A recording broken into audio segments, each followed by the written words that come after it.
Hey, Sarah, my love. How are you? What are you doing for Christmas, babe?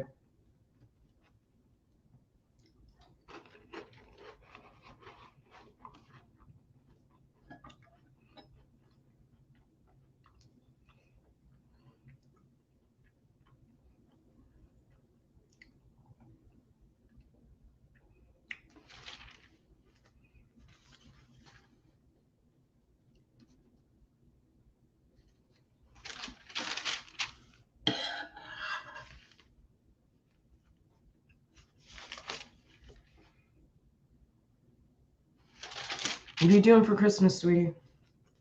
Can you hear me? Can you hear me? Mic test? You probably watch movies. Why don't you come over here? You had a car yet? Come over here and hang out with me. Because I'm not doing anything. We're just going to eat at the house.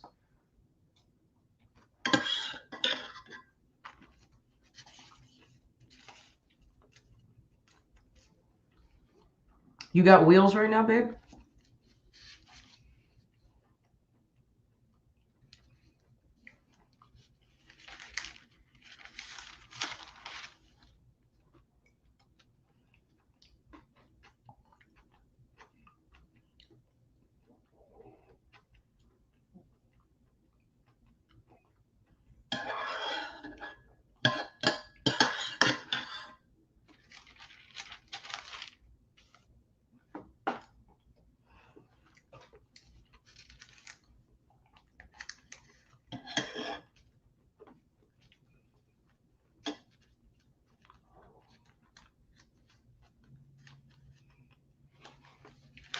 What's your favorite Christian movie, babe?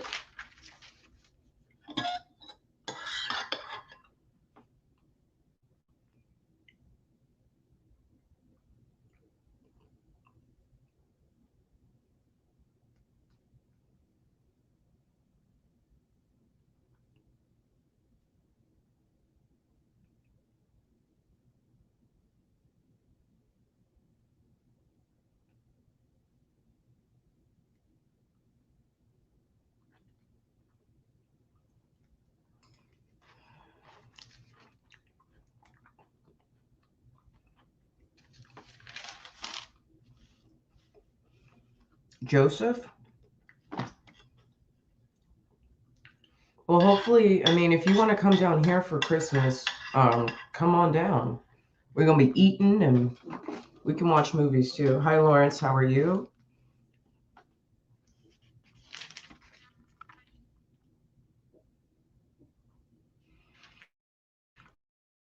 Do you guys know that scripture where Jesus says, uh, like I don't know you, like, or like he's pleading with people are pleading with him, and they're like, when I was hungry, you did not clothe me. When I was sad, you didn't comfort me, or some shit. I'm looking for that scripture.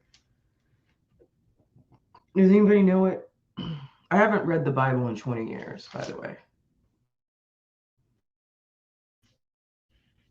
Merry Christmas, Odin, 1776.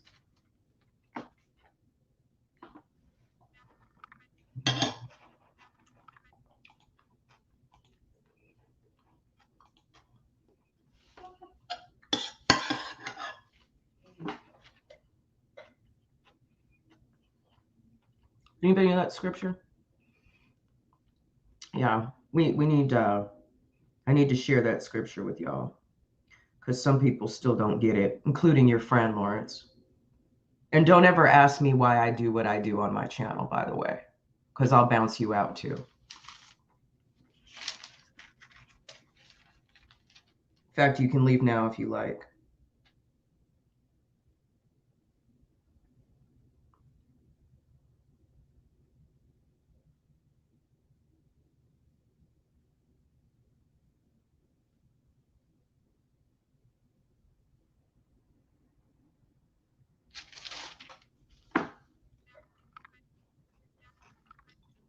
Separated the goats from the sheep. See, my real bitch knows what's going on. My real bitch knows how I am. Sarah, my bottom bitch. That's my heart right there. Sarah's my heart. She understands. She knows how I roll. She ain't soft like the rest of y'all.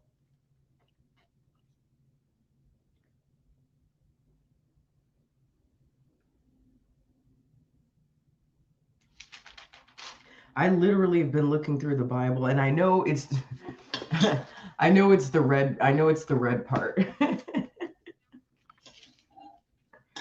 Separate the goats from the sheep. That's what we are trying to do here before Christmas Day. I'll tell you that much. Because if I don't get no money from y'all, if I don't see no letters, watch what's gonna happen next on this channel. Watch what's gonna happen next. And just an FYI for everyone here, all of you, not you, Sarah, but all of you are replaceable. So let's just talk facts. We're just going to talk numbers, okay? In the last month, I've had about 130 to 140 new subscribers.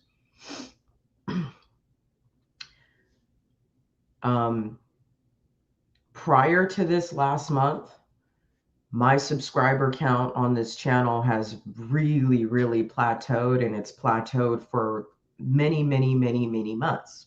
So what that tells me is that my YouTube audience doesn't share my shit. My YouTube audience isn't gathering new subs for me. My YouTube audience isn't getting my message out. They're not liking, they're not subscribing, they're not hitting, they're not showing me any kind of love, right? So then I go on TikTok and I start advertising really, really, really hard for this YouTube channel on TikTok. And within 30 days, I've gained more people just through TikTok than I have with my home team. So you see, I go where I'm celebrated, not tolerated. Okay. So here's the deal. In fact, you know what? No, I'll give everyone a chance to make things right before Christmas. Okay.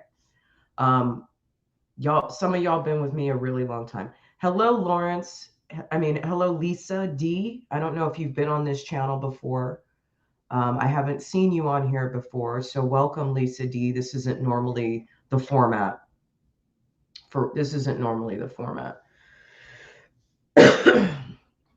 But yeah, so yeah, for real. So basically what that tells me is my YouTube audience family gives two shits about me. But my TikTok family, they're really showing a lot of love, like a lot, like way more than any of you ever have. So just understand that all of you can be replaced. Not you, Sarah, but everyone else.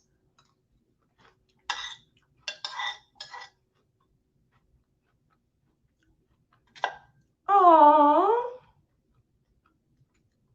I love Ricky and Mo and Queen Mata. Queen Mata made her donation, guys. So she gets to join the Christmas video and get her Christmas present. Queen Mata sent me her email today. So shout out to Queen Mata for being a young woman of integrity and kindness and generosity. Because those are the type of people I want around me, you know. I'm here to train soldiers. And when everyone in the platoon is soft, it's time for me to find a new platoon to train. And I found that on TikTok. Lawrence, have you made a donation? I mean, you've been with me long enough, Lawrence. You've been with me over a year. Have you made a donation?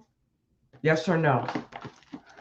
And if not, can you please make one before Christmas Day? Do I have a pledge from you, Lawrence, or not?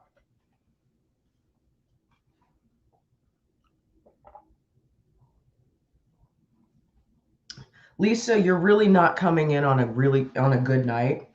I have some fire banger ass videos, so maybe if you're checking out my content, I think you should go back to maybe some of the videos from last week.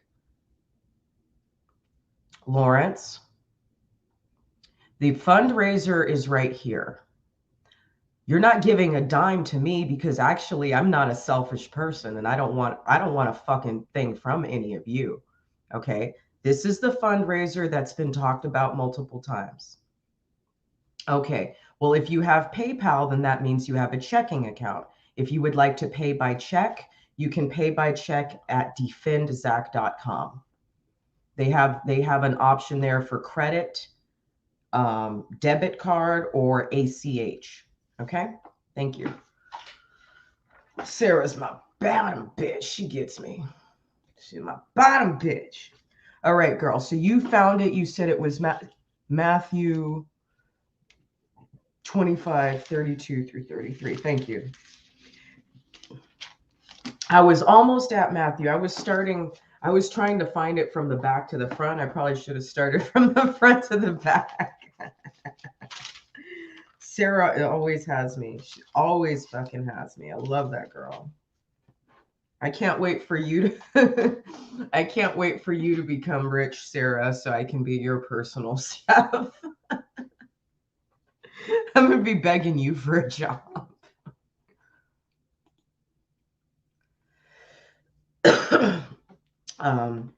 So you said it was, what was it? 32 to 33. Okay.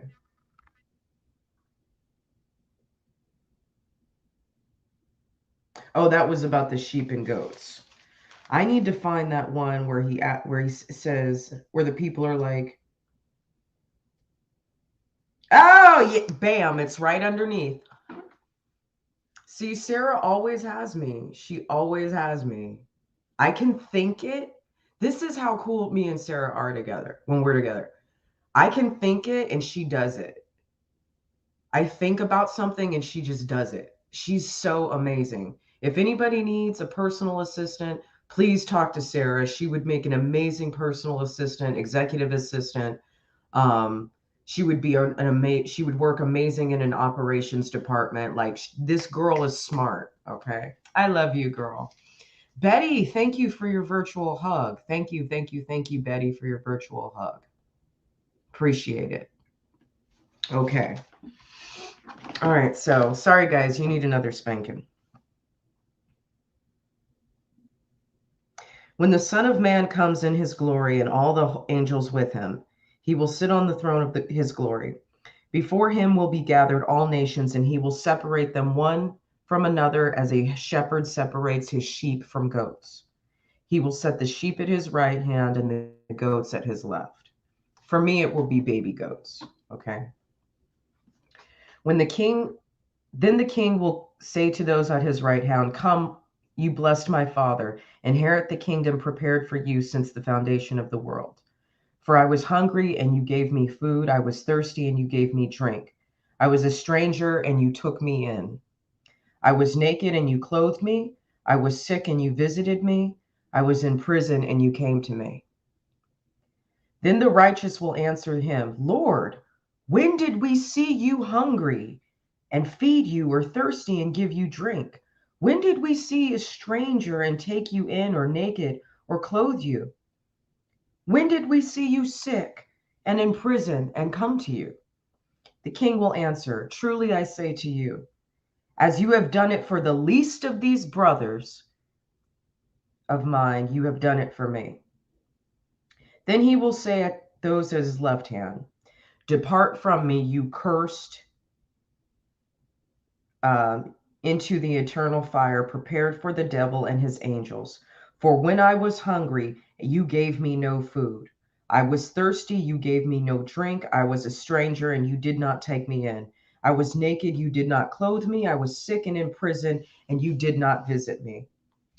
Then they will answer him, "Lord, when did we see you hungry or thirsty or a stranger or naked or sick or in prison and did not serve you?"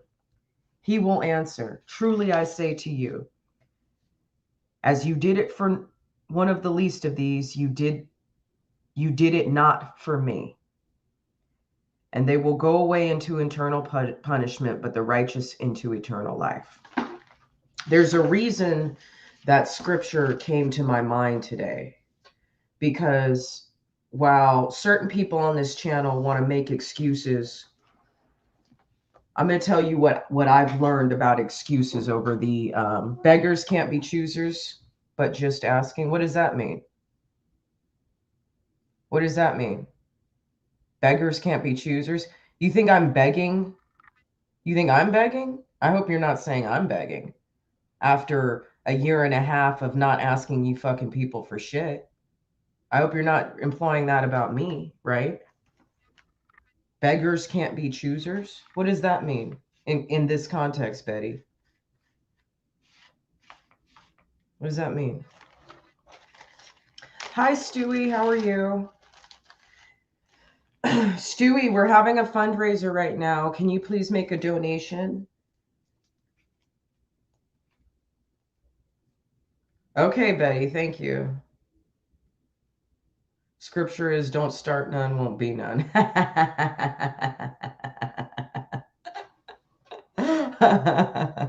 Sarah, we're good. We're good. We Betty loves us.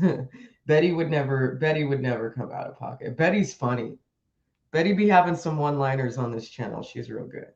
So Betty and Stewie, we are having a fundraiser. You can see the link down below. If you would like to give with debit card or credit card, or you would like to do authorized check, ACH, you can go to defendzac.com and they have a payment processor on there to do that. Otherwise, hold on, it's coming. Faster, faster, faster, faster, faster. If you have Cash App, it is Zach. It's $sign Zach is innocent. $sign Zach is innocent. Okay. And then all you got to do after that is send me a screenshot. Okay. Send me a screenshot of the receipt. Do not put no personal information on it. I don't want to know none of your business. Okay. And then email it to redpill_rage@protonmail.com. Okay.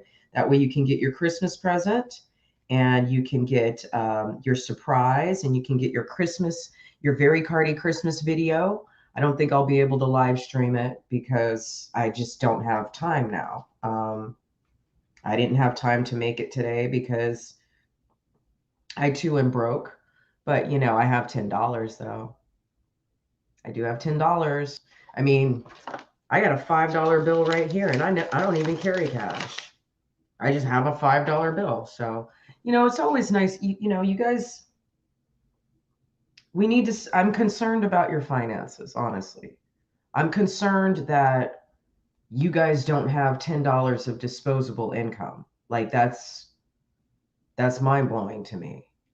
But then somehow all of you are watching me from your Galaxies and your iPhones or your computers or your laptops. Somehow most of you have a car. I don't even have a car. Somehow most of you are not living on the streets. So I'm just really curious how you don't have money. It's just interesting to me, you know. I have been at the pit of poverty the majority of my adult life. You know, being a chef is a very low paying, minimum wage, low skill job. The only reason I've ever done it and have been doing it so long is because I just love it. I just love it. I can't explain it any other way. But I knew by taking a job like this, it was never going to make me rich, and it was never going to make me. It was never going to buy me a house. It was never going to get me out of debt. People don't have money when it comes to certain topics. Exactly. You know what I mean? But anyway, with my story, it's like I always knew that I would have to live a starving artist lifestyle as a chef because that's what you do. You're like a starving artist, you know what I mean? It's a high turnover, it's a tough job, it's very stressful. People get on your nerves. You know, usually become alcoholics or drug addicts, you know. You know, but I accepted that and I knew in order for me to have the intrinsic reward of doing something that makes me happy every single day. In order to have the intrinsic reward of that, that meant that I would have to give up the financial reward. I should have gone and got higher education. Hi, Death Penalty. How are you? I should have gotten higher education. I should have thought more of myself and tried to reach for something higher in my life. But like a lot of people, I've been in survival mode most of my life. So anything that requires more education and more reading and more training and more focus than what I'm able to give, I'm not going to do it, you know? And so that's part of having accountability about yourself and say, you know what? Yes, I chose to be a chef and I'm a poor piece of shit because of it. But God damn, I have had a wonderful, rewarding, amazing career. And even though it's been hard on me financially, at least my heart is happy every day. So that was the conscious choice that I made. But as a result of that choice, what that then means, thank you, Betty. Thank you, sweetie.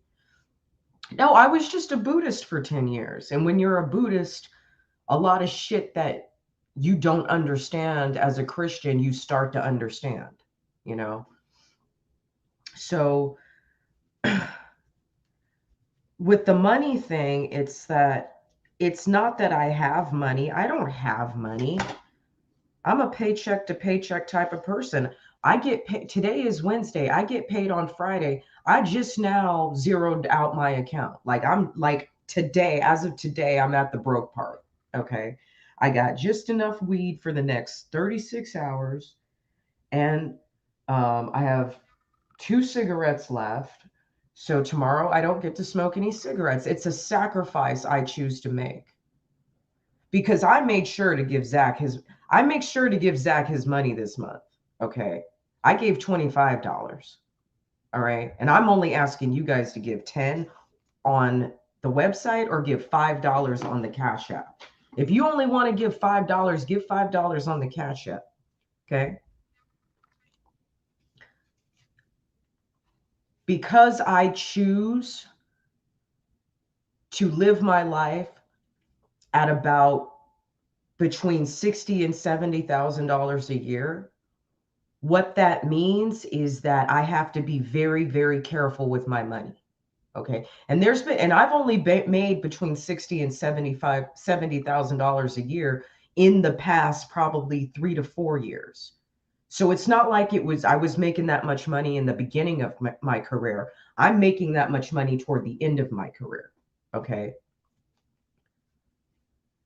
When you know you only make a certain amount of money, you have to be very frugal. Okay.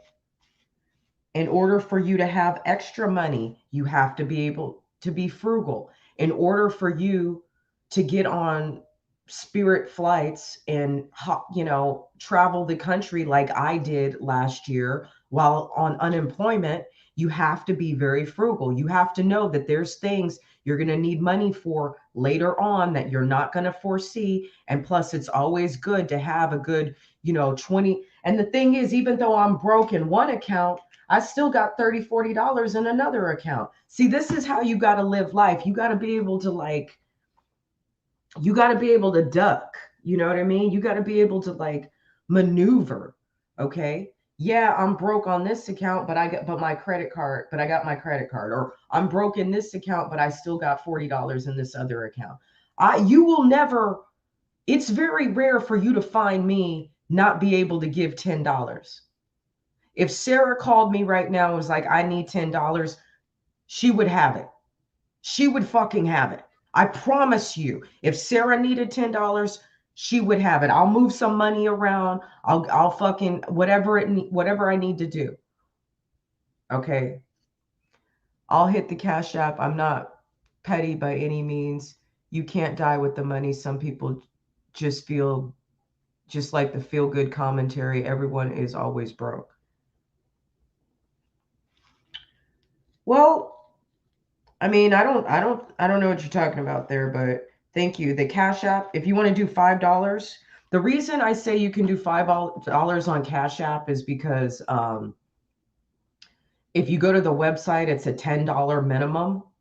So if you use Cash App, you can give $5. You can give $1 if you wanted to do that. Like I would, if you put forth the effort and you gave $1, I would still give you your Christmas present. You know what I mean? This is about principle. This is about separating the goats from the sheep, and this is about and more importantly, I want everyone else to understand this is really this is not even about me or Zach. This is about you. This is about something going on in your finances that y'all don't know how to manage money. And that is very concerning to me.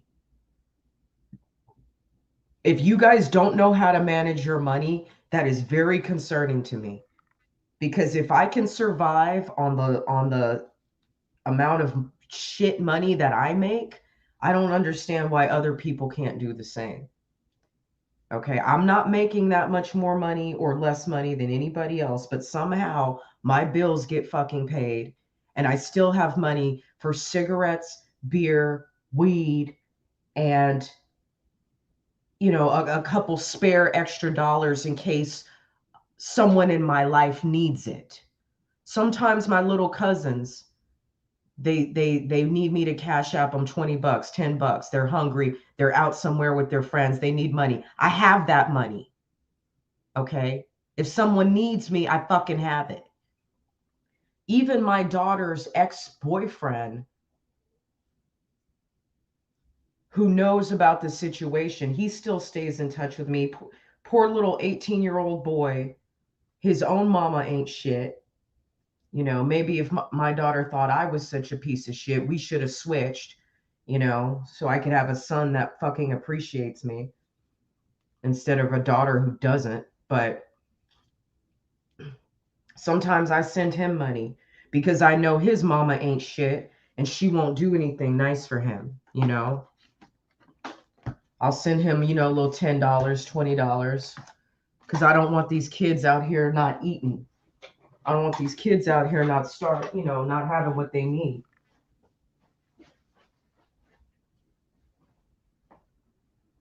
My best friend in what's her face? My best friend in fucking Pomona. She's like me. She was a hairstylist.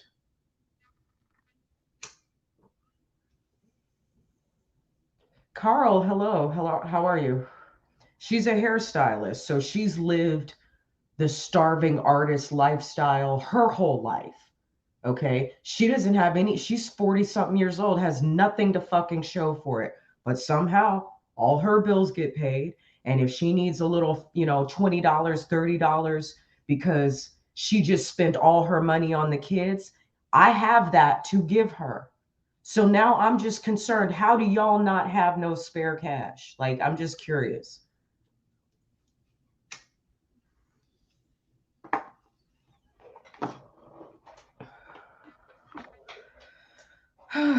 Merry Christmas, Carl. Merry Christmas. So Carl, right now we're having a fundraiser and the link is at the bottom. You can go to Cash App. If you have Cash App, you could do $5 on Cash App. Zach is innocent. Or you could do $10 through defendzach.com if you want to use a credit card, a debit card, or check by, they used to call it check by phone, automatic check, authorized checking. Okay, Carl, please let me know if I can count on you for a donation. Please let me know if I can put you down as a donor. Thank you, Carl. And here's the second step. So after you make your donation, please email me the screenshot of your receipt. That way I can get you in the list and I'll have everyone's emails organized. I need to get you in the list so you can have your Christmas present, okay? I'm not doing this for nothing. I'm generous. Unlike, some people, I'm really generous, actually. I'm an incredibly generous person. So I want to make sure you get your Christmas present if you make that donation, okay? Kelly, I have you and Mo down for $10, not each together. So don't feel like you guys got to do them each, okay? You can do them together, okay? For you guys, you get a 2-for-1. But I still haven't received an email. Miriam, she put in her, Risen did their donation, Clue did his donation, Bacon did his donation. Queen Mata did her donation. And Angry Snowman did his donation last night. He did $20. So he actually doubled his up. So he will be blessed. Jesus says that he will be blessed. Carl, thank you, my dear. Only $10. Or you could do $5 on Cash App.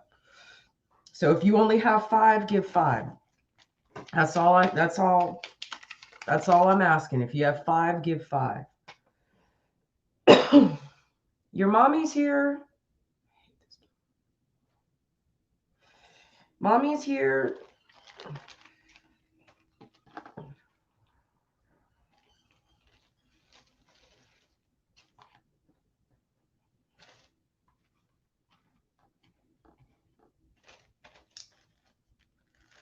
Anyway, okay, so let's talk Christmas movies since we have Sarah. Sarah, what are your favorite Christmas movies?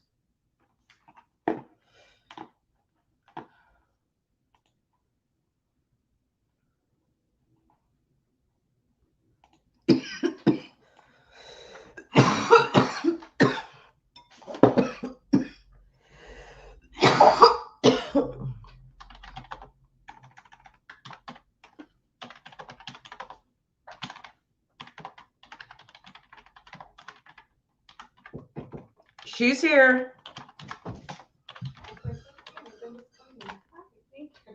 She didn't poop or pee all day.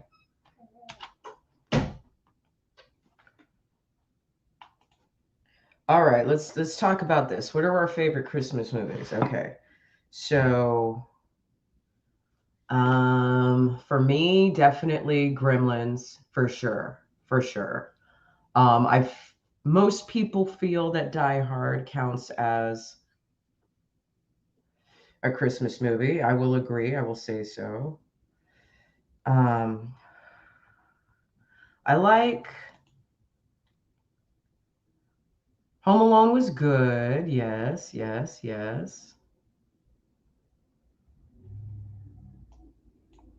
Christmas Vacation. Is that the one with Chevy Chase? That's that old one from the 80s, right?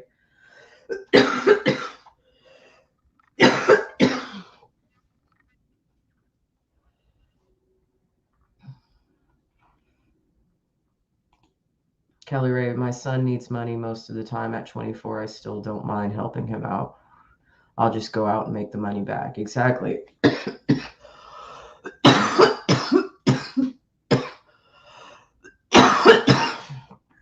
And that's the thing. Like, we don't mind giving. We don't mind giving. It's not a big deal. And like somebody said, we can't take it with us. You know what I mean?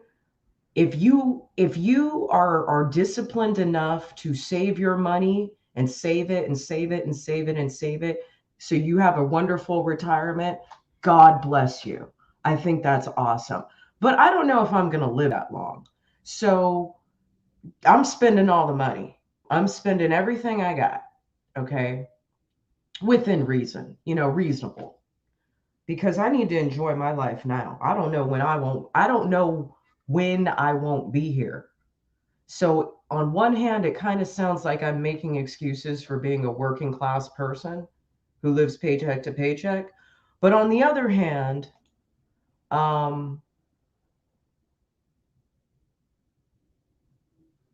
I'm not going to not order a beer when I'm at a bar. Like, I'm not going to be that disciplined. I don't spend frivolously, but I spend a little bit. I reserve a little bit to enjoy life. I reserve a little bit of money toward enjoyment and self-care and relaxation, because that's important to me too. All right. But yeah, Kelly Ray, I could tell you're a generous woman. And the thing is, with the way these kids are right now, they're not ready for the workforce, or they might be in college or whatever. But they need help. The world is not like it was when our parents were kids, where you could just move out of the house at 18, get a fucking job, and buy a house by the time you're 22. That is not the world we live in. That wasn't the world I lived in. I still asked my parents for help well into my 20s. They'd throw me, $60 here, $100 there, whatever. It's just too hard to get ahead. It's just too hard to get ahead. If you don't already have it, it's too hard to get it. If you didn't buy a house 10, 15 years ago, you're not going to be able to afford one now. Girl, I recycled or some shit. I think I recycled or threw away all my old phones. But that's a good idea. Coinstar, if you guys go to Coinstar, the cool thing about that Coinstar machine is that however much money you put in it, you always have more than you think you do. So if you have like a jar full of pennies and you're like, oh, this is probably $5, you put it in the Coinstar and then you're like, it's like $8.50. Yeah.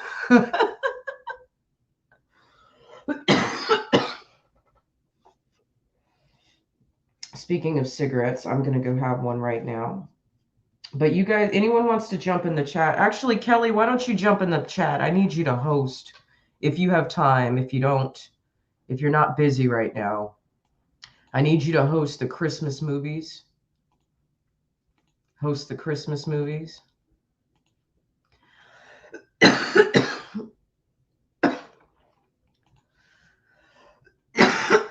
I'm going to go have a cigarette, guys, because I'll be back in just a few minutes.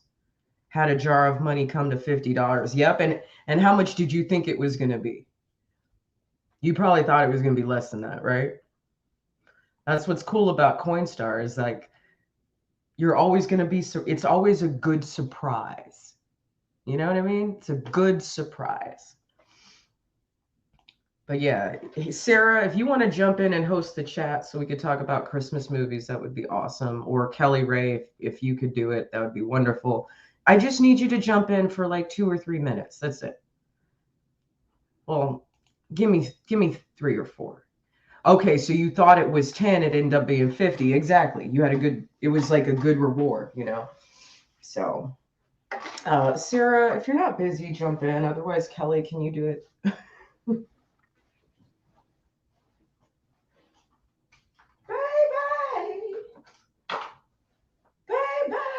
Night and day.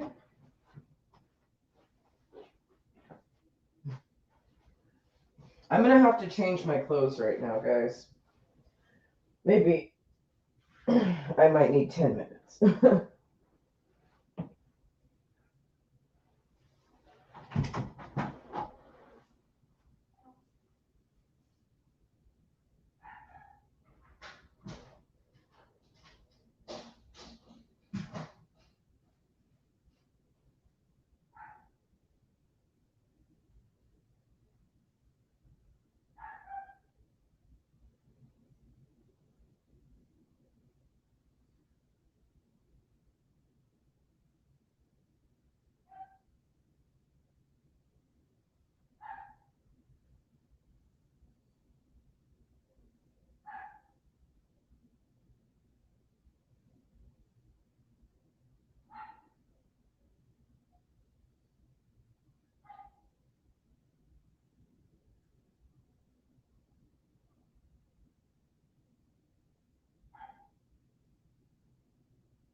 You better be talking about Christmas movies. Where's my phone? Let's see if I got any receipts.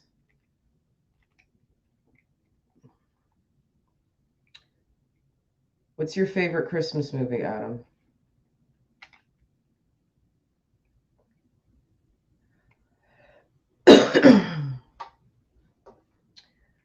All right, does anyone know all right, I've been getting these emails all fucking day and they're so retarded.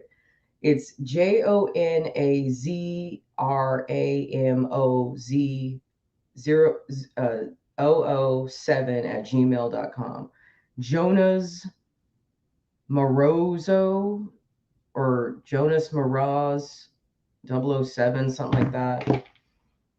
Anybody know who that is? I think I know who it is. I think I know who it is. Scrooged? Okay. Scrooged? Okay. Sarah, jump in the chat. Adam, we have a fundraiser, and you can see it down. Which way? Okay. Oh, right here. Right here, we're having a fundraiser. If you can give $10 through the website, defendzac.com, or $5 through Cash App, much would be appreciated.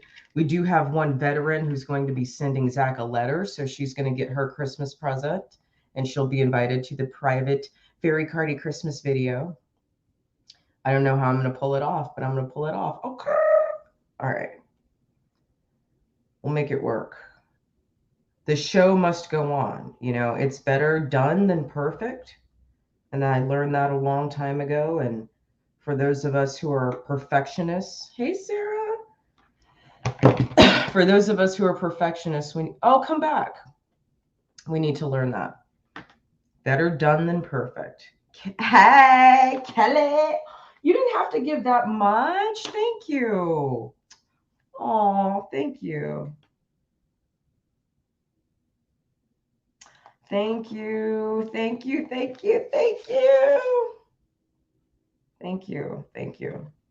Okay, so they get theirs. Okay, I still need a couple more.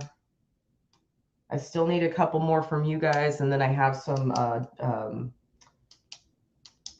donations from TikTok as well. Thank you, Kelly. Thank you. Thank you. And yours will be the kingdom of heaven, because God will say, when did we see you naked? When did we see you hungry? When did we see you in prison? And God will say, well, it wasn't me. It was one of my servants. And you did it for him. So come on down. Of course it helps. Absolutely. You're gonna make sure his wife pays her bills and they've got Pampers for their baby, you know. They have much more expenses than that, but we're gonna make sure that the basic ones get covered. That's what the Red Pill Rage, that's what the Rage Party's gonna do, is make sure the fucking basics get covered. Sarah, what's going on, girl? Thank you. And you get a star next to yours. So yeah. All right. So we're having a fundraiser. Make sure you get your donations in before Christmas so you can get the Very Cardi Christmas invitation, private video. I wish I could live stream it, but nobody's going to be trying to look at my live streams on Christmas Day. Like, that's not going to happen. You guys can watch it when you're ready. Trying to coordinate 50 people's schedule is not going to be very easy. Coordinating the donations is going to be hard enough. Coordinating schedules is going to be even harder. I'm not trying to do that. That's too much work. And I'm going to be working Christmas Eve, so I ain't got time for it either. I really don't. Okay. All right. So Kelly, what is your favorite Christmas movie?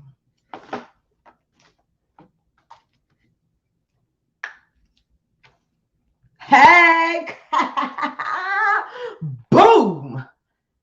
That's what I'm talking about. Thank you, Carl. Thank you. Thank you. Thank you. Oh, okay. Thank you. Perfect. Thank you. All right. And now I have your email, so you will be invited to the private Very Cardi Christmas video. Thank you, thank you, thank you. Get this money in. Adam, you're up next, honey. I need you. I need you, handsome.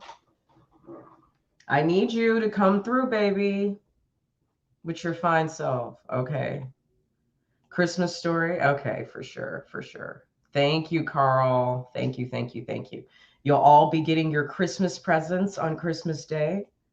And plus you'll get your video. Okay. I'm gonna keep it tasteful. I was gonna go full raunch OnlyFans, but I've had so many women step up to the plate, and plus I don't want to break up any marriages. So yeah, we're gonna keep it very Cardi, but it'll be tasteful. It'll be classy Cardi. All right. I promise.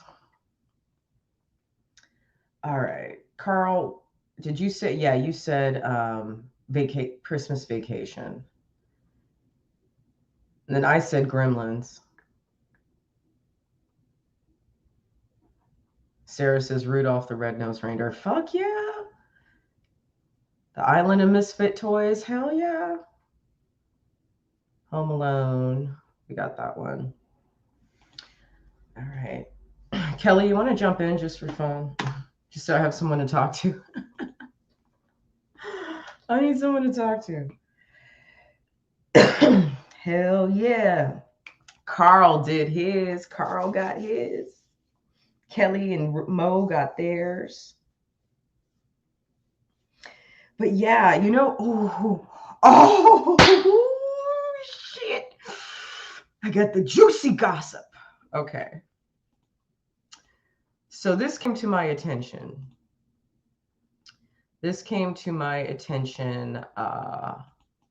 What's this guy's name? BMT.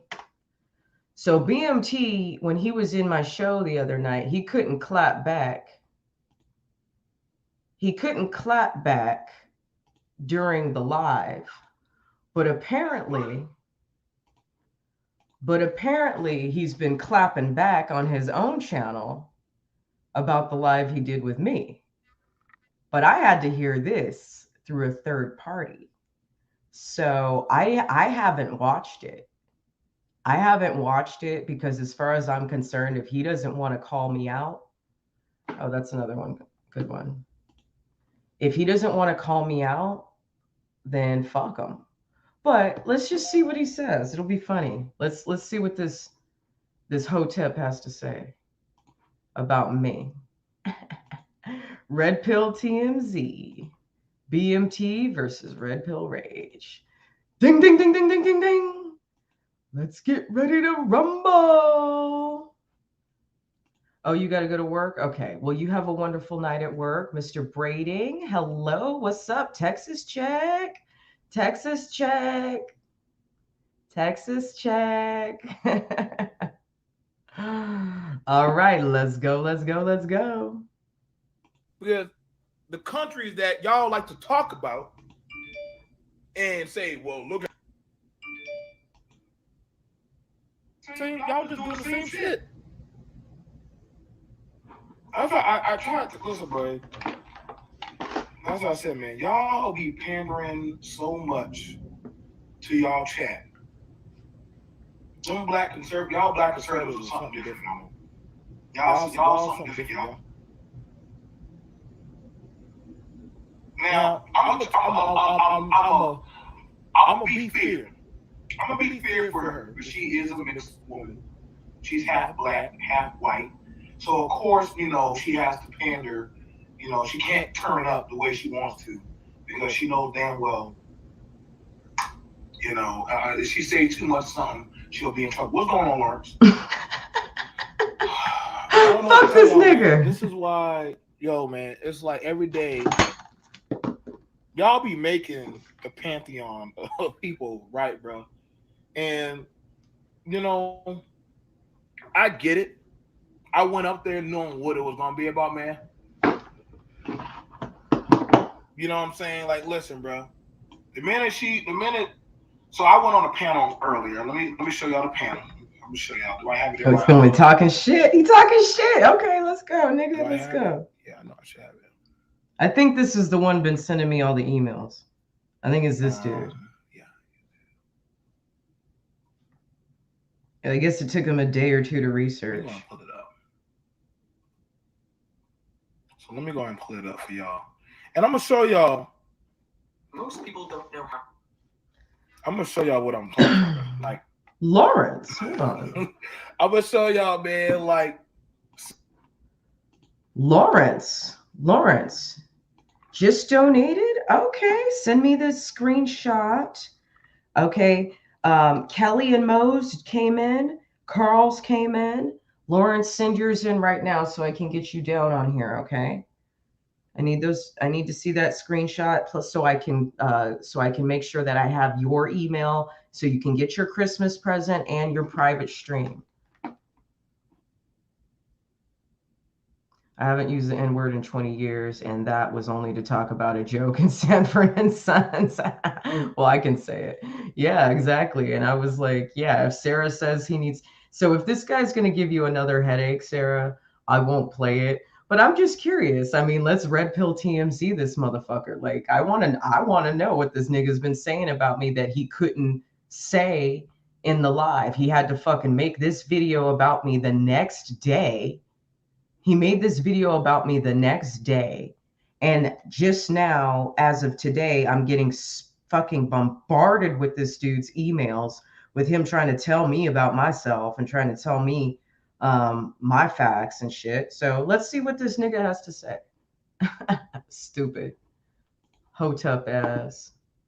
Osmond Bates. Listen, bro. A lot of blacks are lost. Are they? A lot of blacks are lost, bro. Really, bro? Okay. They will get online and complain about black people, the community, the culture, and X, Y, and Z. Yeah, we do. And rather put their tongue up a white man's ass and in the glory, the hope that they will be accepted. Really, nigga? Really, nigga? In the hopes that they will be accepted. I don't live for anybody's fucking approval. Y'all niggas is the ones who's living for people's approval. Y'all niggas is the one begging for money. Y'all niggas is the one begging for attention. Not me. Y'all Hotep motherfuckers is the one doing that. Now, it's okay. We got some blacks over here in my sector of Negro Conda that say all kind of crazy shit. I'm so used to y'all now. At this point, I don't know what else we can say. Now let's go through YouTube. I'm gonna show y'all literally what the black people and the pantheon are saying right now. Let's go ahead. Let me show you. I'm gonna just show you how bad it is, bro. How bad is it, bro? You see David goofy ass over there. Of course, David saying some stupid shit. David just retarded. We praying for him. But like, let me show you stupid shit that. Okay, so Lawrence, this is how you do a screenshot. Okay, what you do is on your phone, you're gonna hold the power button, and then you're gonna hold the up volume. Okay. Okay, so now I have a photo of whatever's on my screen. Okay, then what you're going to do is you're going to either download it. It'll either say save to files or save to photos. So you hit save to files or save to photos on your phone. Okay, and then you just attach it in your email. Okay, and the email is redpill_rage@protonmail.com. redpill_rage@protonmail.com.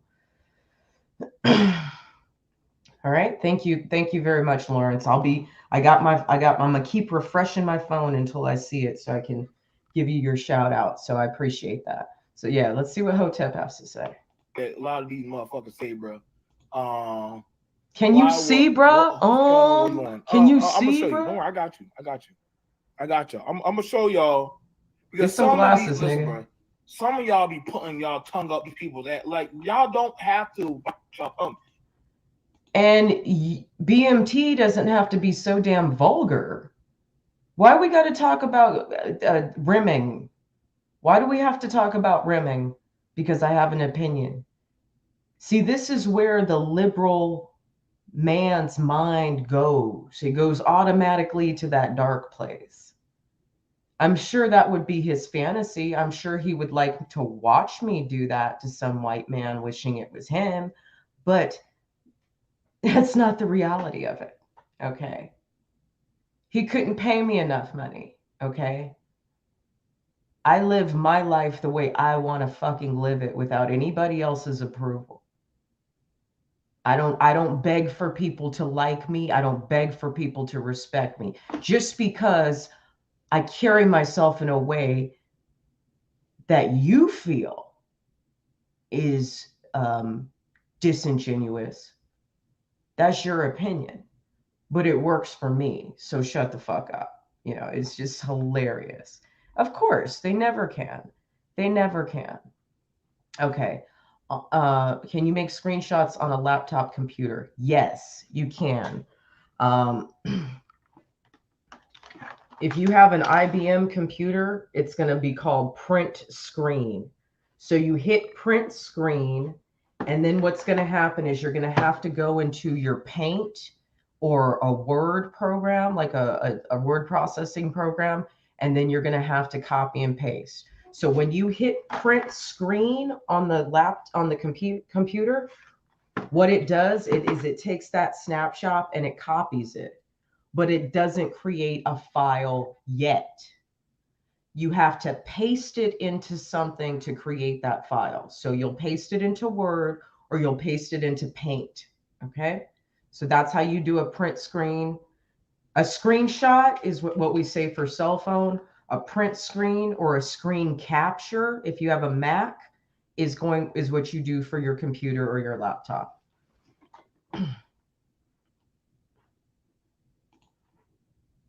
You can speak your mind now. David's over there saying why Black America supports lockdowns and won't be joining the new civil rights rebellion. Now, that's David, the conservative culture. And he's talking about why they won't be, they'll be over there. They'll have a place in the master's pig pen or some shit, But mind you, now they're saying get over race, but that's predominantly what they like to talk about. Black America supports lockdowns, but I could have sworn it was Americans that are against lockdowns. But now it's Black Americans support lockdowns. Okay, let me go over the trade meeting. Let me go there. Now we already know how trade get down. Let me try to pause that. Jesus. He can't see. I'm telling you. Hold on. Let's show you this. Look, this nigga can't see. Oh man. This nigga need glasses. I don't know what's going on with y'all, man. What?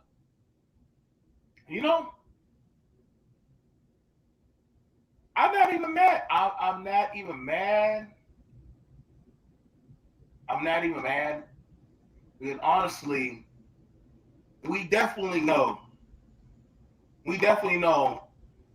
A lot of the blacks, the real ones, must have jumped off the slave ship on the way here. Whoever made it at this point, we just stuck with it. I'm not bad, but my people made it here, But at this point now, we now know, like, I don't know, man. Like, nigga, get to the point. I don't have no problem. Say now, I was on a panel with Mo, Maurice Delk. And I always ask the question, why do y'all always like talking about Black America? If y'all are out,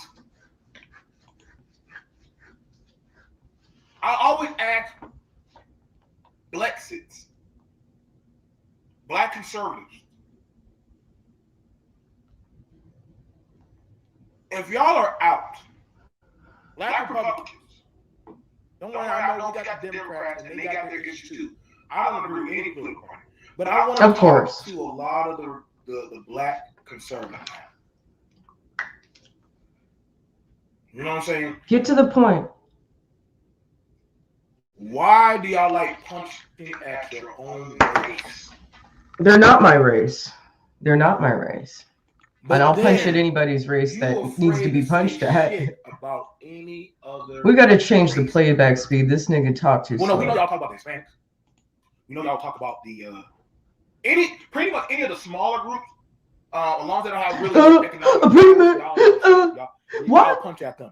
Now, we know y'all ain't gonna never say nothing to the white man. We understand why. We know why y'all are never gonna say that. And where the fuck is that damn? Where is that damn? Okay, so I was on the late night whatever stream hashtag REDPILL race. Now this is interesting. A mixed woman. You talking shit? You know what I'm saying? Not to, I guess she gonna say, why does my race matter? Well, I don't get you, bro. I don't get you. You told me, why should I care about what happened in 1919?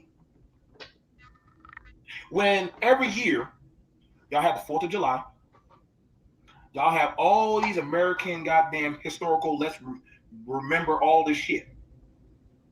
But when it comes to me, a black man, why am I not allowed to remember my shit? Can you get that, Queen? D. Brown, Mike, Lawrence, I'm listening. Can anybody tell me why is it I, as a black man, I'm not allowed?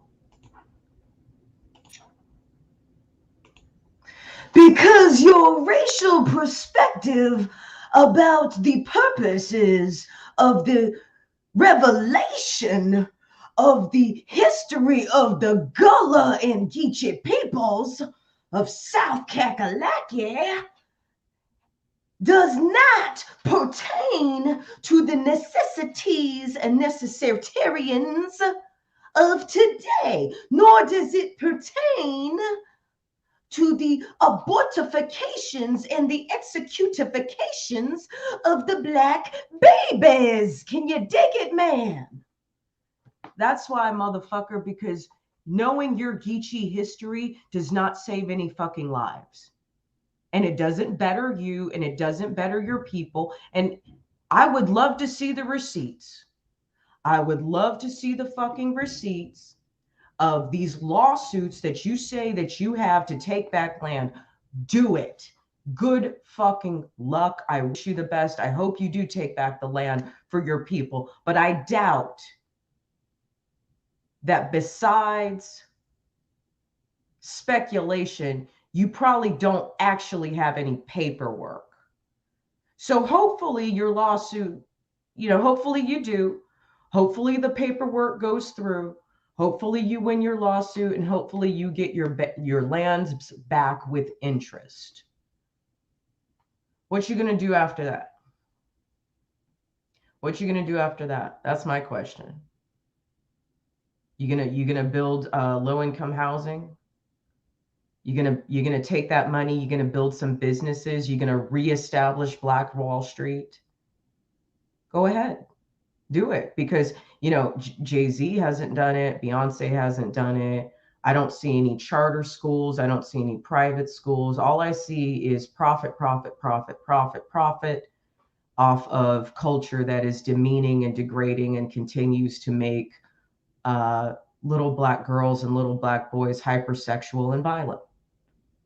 But he's going to open a church, a strip club, and a liquor store. Hey, as long as it's Black owned and they pay their taxes, it's fine. It's totally fine. Does he know he's probably related to a slave owner? Hey, Meryl, Garrett, I need your email with your screenshot of your donation. People's donations are coming in tonight. I'm very, very happy about that. So I need yours as well. Don't forget. Okay, so let's keep going. Let's see what he has to say about me. Have any type of recollection of my history. I never said that. I never said he shouldn't remember it. I just wanted to know what that knowledge does to better you. Y'all like talking about, well, blacks are emotional. We already answered this in the fucking live. Now he's repeating it like we didn't resolve it. Planned Parenthood, single parent households. Right? And that's very interesting. Now, hold on. I know I'm gonna pull out some stuff. I'm gonna pull out some stuff for y'all. Right? I'm gonna try to pull out. My donation is under Ricky Manor. Check the app. Which app? Now, Ricky? I'm not gonna go too far back. I'm not gonna go. My email or TikTok? Okay. But I'm gonna just pull some shit out just for y'all. Just for y'all. Okay. Okay. Now let me grab some for y'all. I'm gonna show y'all some cool shit. Hurry up then, nigga. Now, my cash if app. you would have asked them. No. Okay, I don't have a cash app that I use. This cash app is going to Zach's wife. So if you sent it to Cash App, I still need you to take a screenshot and send it to me. All the money goes to Zach's wife. Nothing fucking comes to me. Not a penny, not a dime. So I still need that.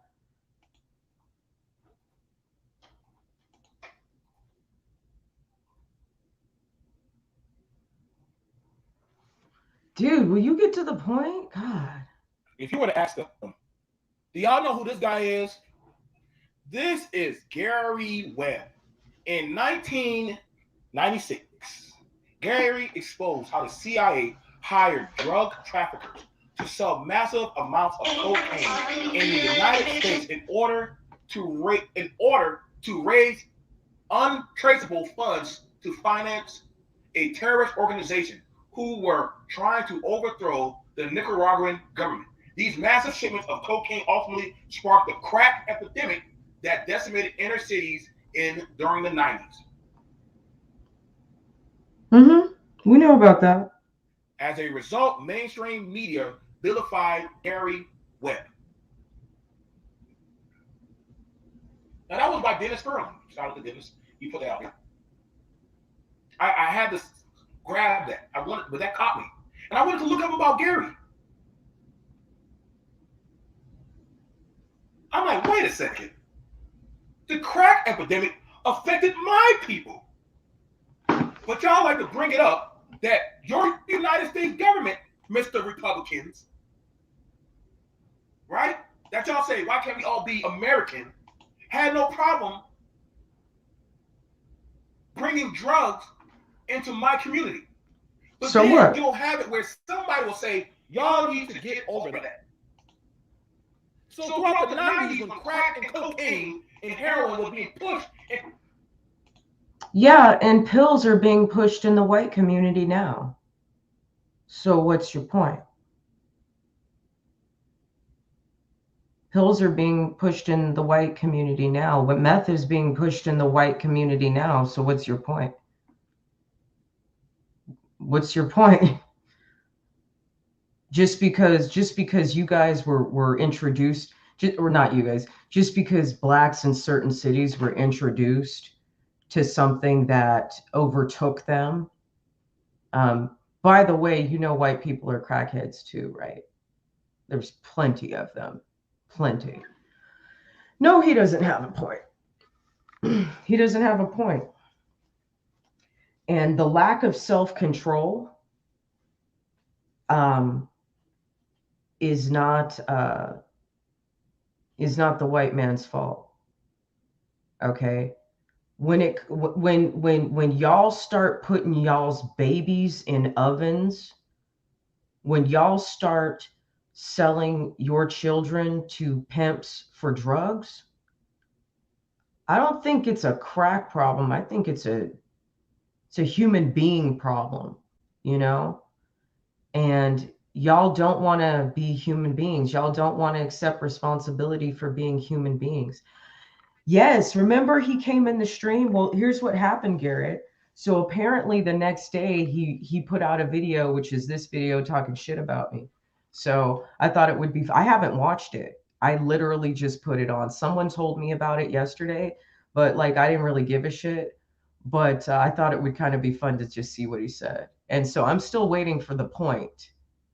We'll see if he gets to it. Into my community, like it was some cesspool waste. I'm being told I need to go. How did that affect you? Well, I'm an 80s baby. That affected me. That affected my community. But see, I understand some people ain't allowed to talk about that shit. No, see, that's very true. What's going on, Nick? Respect to you, bro.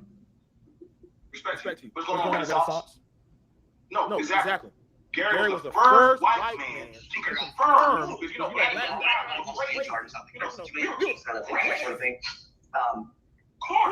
how can we are blaming the systematic oppression?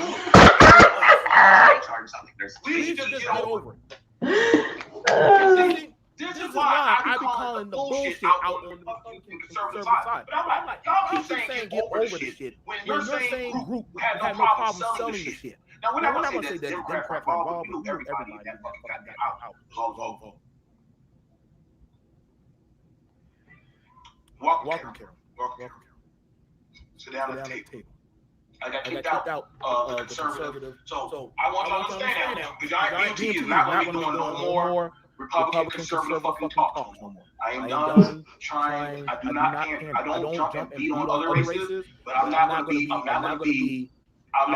have what other people tell me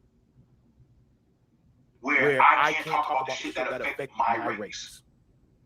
You're right, Nixon. It did cause, guess what? A substantial amount of HIV, AIDS. A lot of babies ended up without parents. We already seen what happened to a lot of kids that were born from that movement. People should have proved that kind of stuff. Well, when you're shut out of a job, or certain Fortune 500 companies are caught laundering money, doing bad practices in your community, but then you'll say you need to get over. Well, how about this? How about they just stop taking the bait? If this was such a tragic, atrocious attack against the black race, if the crack epidemic was an attack against the black race, then why do you continue to stand for it? You see, here, little story time. Okay, hold on. Auntie Jenny's going to be right back. All right. Little story time.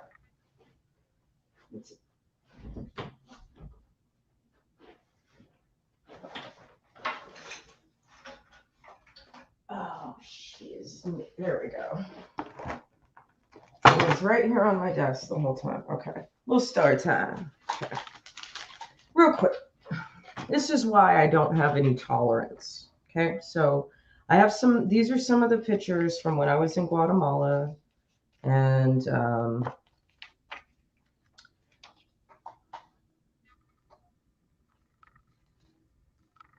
I love photography, and I like taking black and white pictures.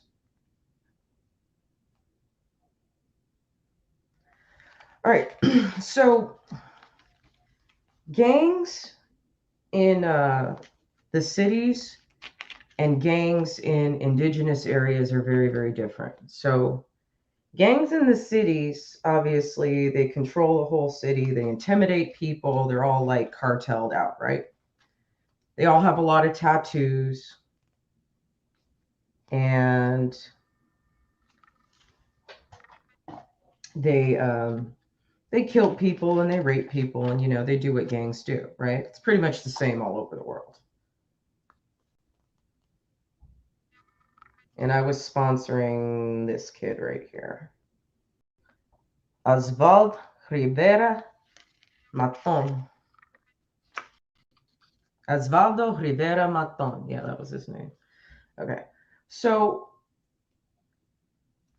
the gangs, though, you know, gangs always try to expand and they always try to hustle people.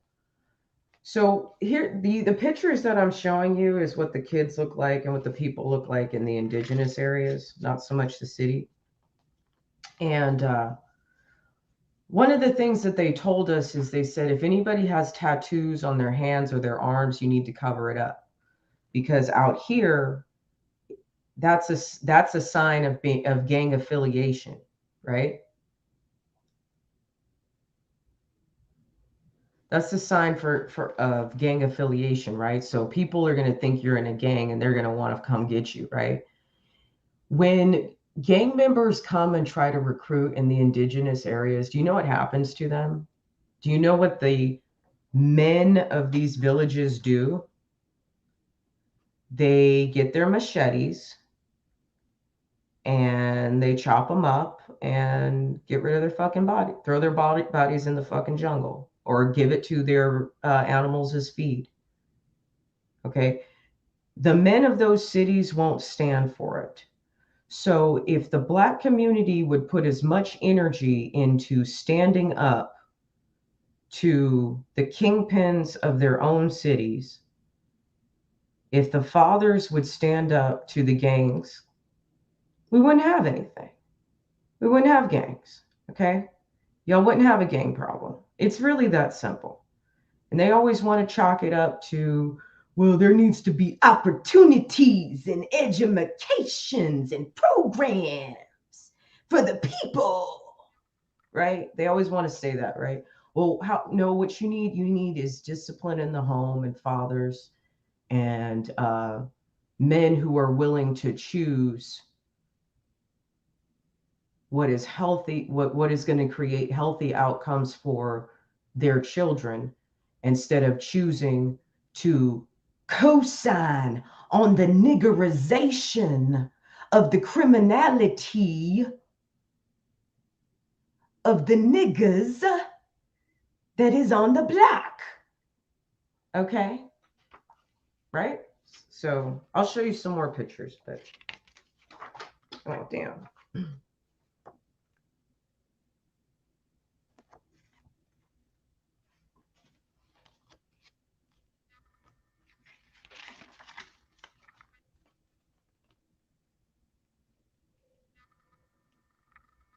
You know what's funny is that even though this is like the super like poor fucking country, the men like dress really well. Like even though they're poor, they like to dress like men every single day. You know what I mean? Like button-up shirts, slacks, and they're working in the fucking like fields. You know what I mean? It was just kind of interesting. And then I know this picture is in black and white, but I mean, these three guys that were with us, like, they all had really nice clothes. And I was like surprised. They all had really nice shoes. And, you know, I was asking about that. They said, you know, the men, they're poor, but they want to take pride in themselves, you know, especially when Americans are here, or you know, whatever it is, like they're doing they want to feel good about themselves. And I said, you know what, I fucks with that. I fucks with that. The poorer I am, the nicer I look. I swear to God.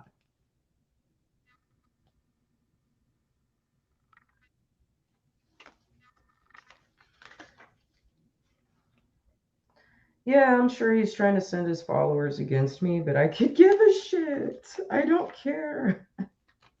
Because all I'm gonna do is laugh at him.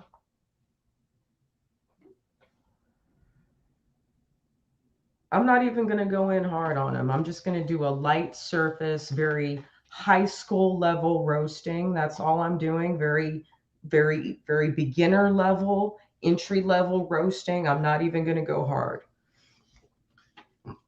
because he's not worth it.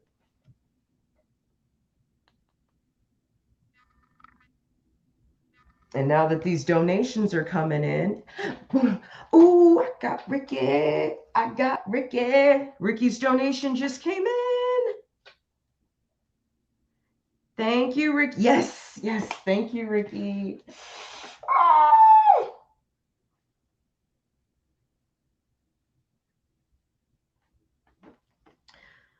It's so funny now that all the excuses have been exhausted. It's so funny how we finally got to business, huh, Sarah? Like now we're finally cooking with gas, okay? We're finally cooking with that heat. Thank you, Ricky. Thank you, thank you, thank you, thank you. And now I have I had your email before, but now I have it again. So you will get your Christmas present as well as your private Very Cardi Christmas video, which you can watch with your wife because it's going to be tasteful. Okay. Okay, so Lawrence, the email is right here at the bottom, redpill_rage@protonmail.com. Okay, so.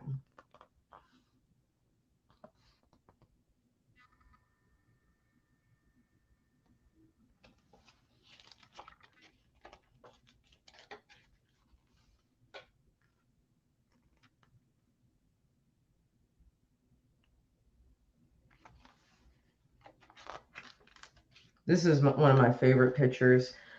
So they have these cathedrals, they have these ruins, like, and you saw the cobblestone streets. So that's the city of Antigua. So that's my favorite place in Guatemala because it's like it was conquered by the Spanish in the 1500s. So it has, it's very European. It's very European looking, you know, the way everything looks. So they have these cathedrals and these ancient, not ancient, but ruins and stuff like that. So this was like, I walked into the ruins and I looked up and I just thought it was such a cool shot. So I don't know if you guys are going to think it's cool, but I think it's cool. So that's me looking like directly up out of the ruins. And like you could see like there's a lot of detail in the sculptures and all that shit is still there, you know, it hasn't fallen off, I guess. You know, this is the inside of the cathedral. You know, I just try to get like, I like to see the details of everything, you know, like you see that detail on that column there. That's my favorite part. And then this was our tour guide, Domingo. Yeah, so I mean, I'm not saying that the Guatemala method is the right method, but I'm just saying there should be a version of that if y'all are serious. But it doesn't seem like y'all are serious. You're still, ooh, oh yeah. Has the word gotten out? I'm looking for a boyfriend. I'm tired of waiting. I need a boyfriend. So looking for a boyfriend in Texas. Okay. So yes, Ricky, if you know somebody, send them my way. Send them my way. Cool. I appreciate that. Democrats playing into their victim mentality. Always. Always. At Tough Love. Okay. Hold up. Is he on Instagram or is he on TikTok?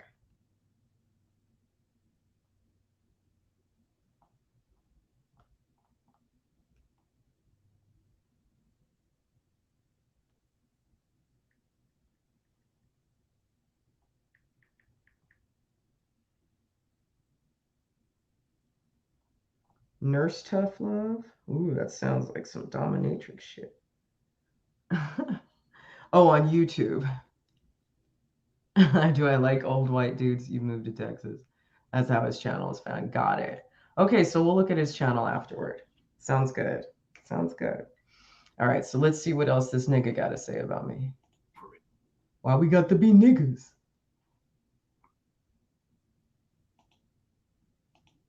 His name is Mario. Perfect.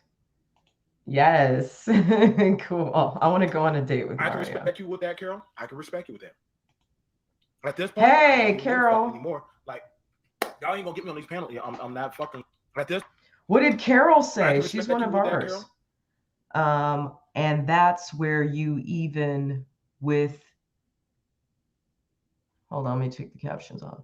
And that's where, even though identify as Democrat, I still see this bullshit, and I've been calling it out. Okay. I can respect you with that.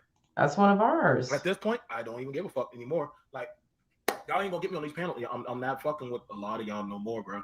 I used to try to have a genuine conversation, but I'm like, listen, bro, maybe if you understand where I'm coming from, like y'all got this, like there's this nuance that everybody in the hood or in the black community is fucked up. Yes. Because you might come from a single parent home.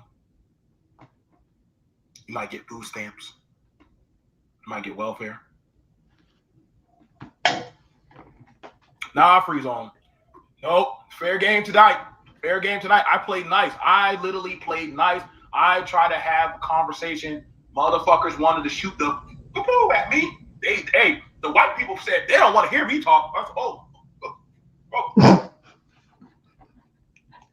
He acts like he was invited. So now, BMG. Now go ahead and just go right back over to my people.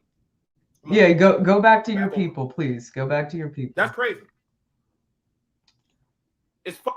All right, real quick, shout out to Lawrence. His donation just came in. Meryl, Garrett, I need yours. Miss Brown, I need yours. Thank you, Ricky. Thank you, Carl. Thank you, everyone else who donated tonight. Lawrence, you are in like Flynn. Thank you. Thank you for stepping up to the plate. I appreciate that. And so does Zach's wife.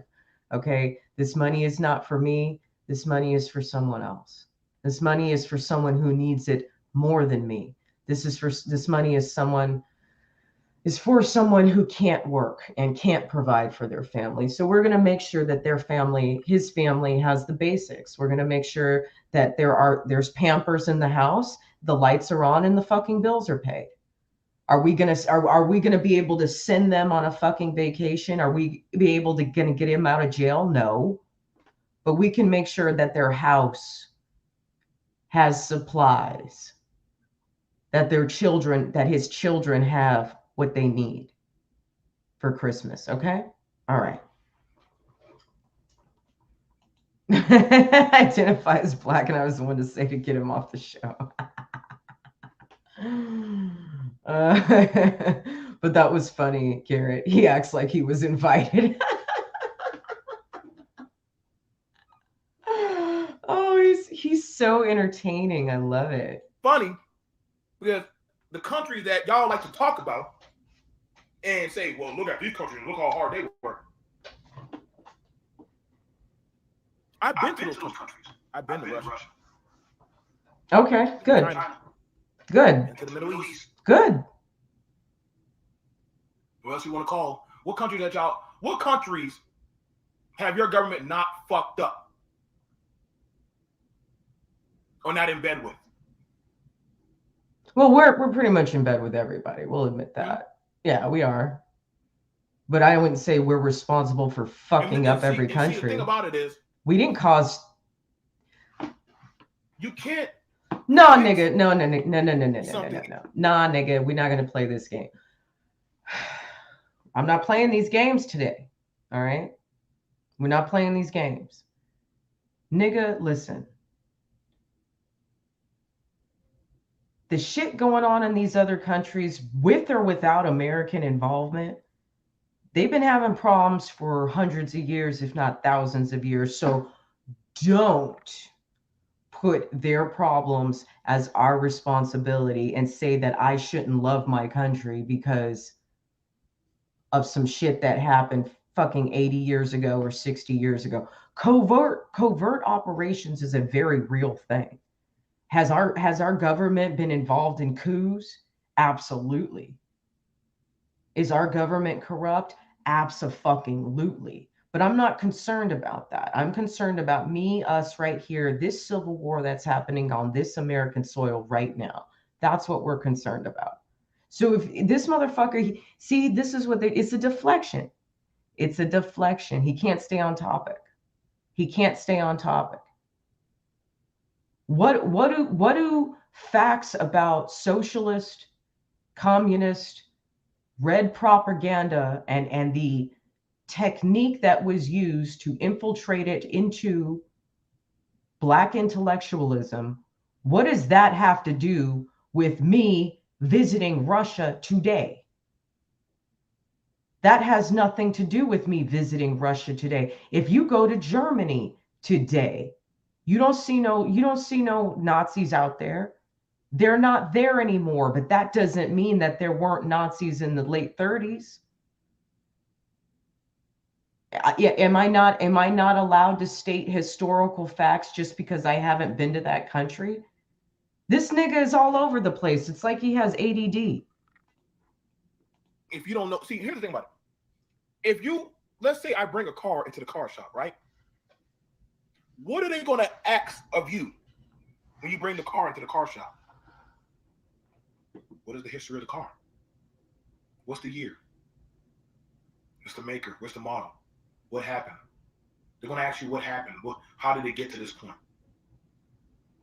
Anything that comes to assessing damage or dealing with issues, you have to look at the history of how you got from point A to point Z and what were the things that happened along. But here's the problem, nigga, is that everybody's journey is different. So it's not that I'm going to not take into account whatever traumatic history somebody would have in their life. It's the fact that I want to know what traumatic history happened in your life. I don't care what happened in your fucking ancestors' lives 100 fucking years ago. 1919, that's the best. He wants an axe of you. Axe, LOL. I don't know what that means. Okay. If BMT wants to talk about why how he went from being an innocent little boy at 5 years old to being a fucking Hotep Wakanda warrior at whatever age now he's at now, I would love to discuss that. That's a story I'd like to hear. He can account for his history, just like I can only account for my history. You know, I can only account for my actions between the ages of 18 and fucking 39. If you want to know why I'm like this, I can tell you, but as far as what my grandma went through in World War II, what my grandpa went through in World War II, other than the generational fucking abuse, and which had more to do with his military service than his skin color. If you really want to fucking get in there. But yeah, Ricky, hold on. I need some water though. And I need to change my clothes. So if you want to come in and take over the show, you're welcome to.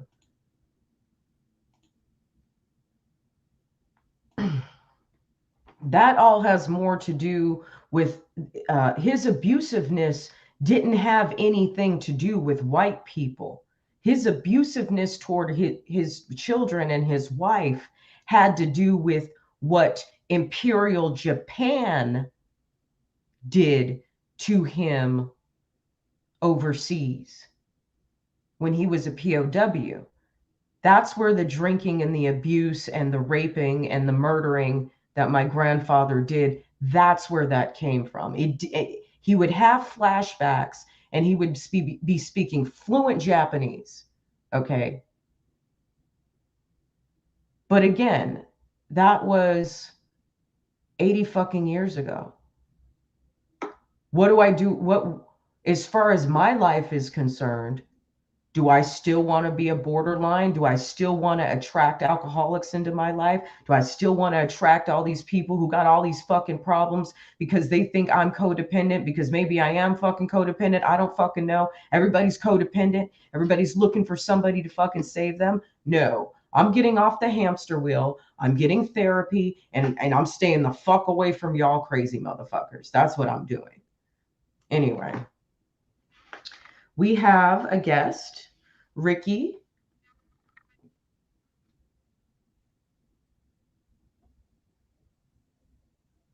Oh, let me look at these pictures, Lawrence. So Ricky is here. Ricky Manor from TikTok. Happy to have you here. Come on in. Come on down. What's going on? Can you hear me? Yes, I can hear you loud and clear. All right, cool. How you doing? I'm great. I'm great. Actually, I was on YouTube before I was on TikTok. Mm-hmm. That's but I first started coming on TikTok after a Trump rally. I met a girl down at the Trump rally in Georgia by the name of Miss Georgia. yeah, Miss Arkansas, and her and Brooke were like cool back in the day. But yeah, I was down there chilling with them, and she told me to get on TikTok. I was like, "Isn't TikTok for like children?" And she was like, "No, grown men and women get on TikTok. There's a political sector on there." I was like, "All right." So I went over there and I was going ham the first month on there. And then I got kicked off. Like, let's see, I started up in November, and I had climbed up to like 500,000 followers because I was going, Wow. yeah. I was going in heavy, and everybody was coming to my channel, and then one thing led to another, and that whole BLM crew, them savages, Mm-hmm. mass reported me, and I ended up losing the account. So, but I had 1.5 million followers at one point in time over there. Wow. Yep. I mean, I was a big name, and then all of a sudden, that's one thing I don't understand. I mean, because TikTok was turning me into a racist. I got tired of hearing all those Negroes over there complain about systemic oppression, white supremacy. Like, come on now. Nobody holding you down but your damn self. Well, that's what this nigga BMT was. I mean, he basically made a rebuttal. He made an entire rebuttal video after he was in my live stream 2 nights ago. So he made a video about me the following day. I didn't watch it at all. I heard about it, but I didn't watch it. But just for entertainment purposes, I decided to watch it tonight in this live stream. So that's what we were looking at. And you know, I just wish he had thought to ask me all of the, or he couldn't debate me in the moment. He had to go home and he had to fucking think about it. Okay. He had to come up with fucking arguments to counter what I said after I said it. So it's like, dude, you're not on my level. You can't get in the ring with me. I roasted you at every fucking level, and every rebuttal you have is invalid. So he had his chance, but he wants to sit over there acting all frustrated and shit. Like I invited him onto the live and I set him up and he knew what it was going to be, and just, saying that I can't speak on any issues because I haven't been to certain countries or because I'm not black enough. Well, see, the thing is, Usually what they say to me. It's nothing new. Morehouse was straight clowns calling in the show at night. That's, I used to like going on there, and it was like one night we were making some progress. I was talking to this Democrat, we was having a conversation and just trading ideas. And this one troll just kept calling in, and I'm like, like, Mo, why do you answer the phone for these clowns, man? And the guy wasn't saying anything much. He just called in just to insult Mo's wife. I'm like, this is the kind of shit that we're talking about. I don't ever try to work with Negroes. I don't. They're unorganized. It's just like, straight conservative melanated men and women, I can get along with them fine. But, just playing out these drama queens, well, they act like the whores that raised them, to be honest with you. Exactly. They call me a coon and an Uncle Tom and a sellout, but I just call it straight down the middle. I mean, these left leaning, like your RBRs and people like that, they're nothing more than the offshoot of the females that raised them. I know. So listen, I need to change my clothes. I just want to go to the bathroom and freshen up for a second. Okay. I want to get more comfortable. So I'm going to give you the floor, and you are going to watch the video of this guy talking shit about me, and you are going to host the show. Let me see if I can make sure you have permissions. Let me remember. Whoa, what am I doing? Okay, I guess I'm here now. She removed herself from the stream. Do I really have to watch this ugly guy? I mean, shit, I was gonna like, try to get laid tonight, but Not this time. looking at this dude, I might lose my sexual. Like I said, Okay, thank you. Thank you so much.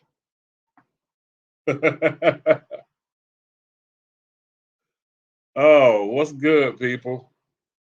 I didn't want to watch that guy, man. He looked like one of those damn characters that you see like on those racist drawings where they try to like depict us in a bad way. He looks just like one of those characters. What's his name? BMT? I probably have, Lawrence. I probably have talked to BMT before. What's up, African American? How you doing? African American. African American.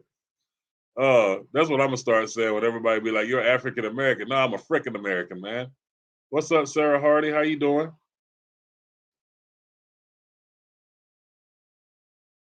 She always leaving somebody to host her show. I guess you could do that when you're good looking. On my workout, basically, I'm how I start my workout. I will actually go at like a 20-pound. I do dumbbell workouts a lot, so I'll start with 20 pounds just to warm up. I probably like do like 4 reps of 10 on the 20 pounds just to get my muscles warmed up, and then I'll do a quick, stretch, and then I'll go hit the 55-pound, hit that shit till I to failure. Then I'll I'll go down to 50 pounds, hit that to failure. But in my mind, I always try to get at least 14 reps in, like 2 reps of 14. After then I just try to work out the failure. And then I'll get all the way down to like 10 pounds till I can't even lift 10 pounds. My arms will be feeling like spaghetti noodles. Yep. Oh, woke progressive. You remember when he called it? Yeah, woke progressive's a straight bitch, man. Like for real. Like he's the perfect example of what I'm talking about when I say these men be acting like the whores that raised them. I mean, he probably has the same taste in men as his whoring ass mother had too. When you think about it, because didn't he try to like catfish another dude to his house?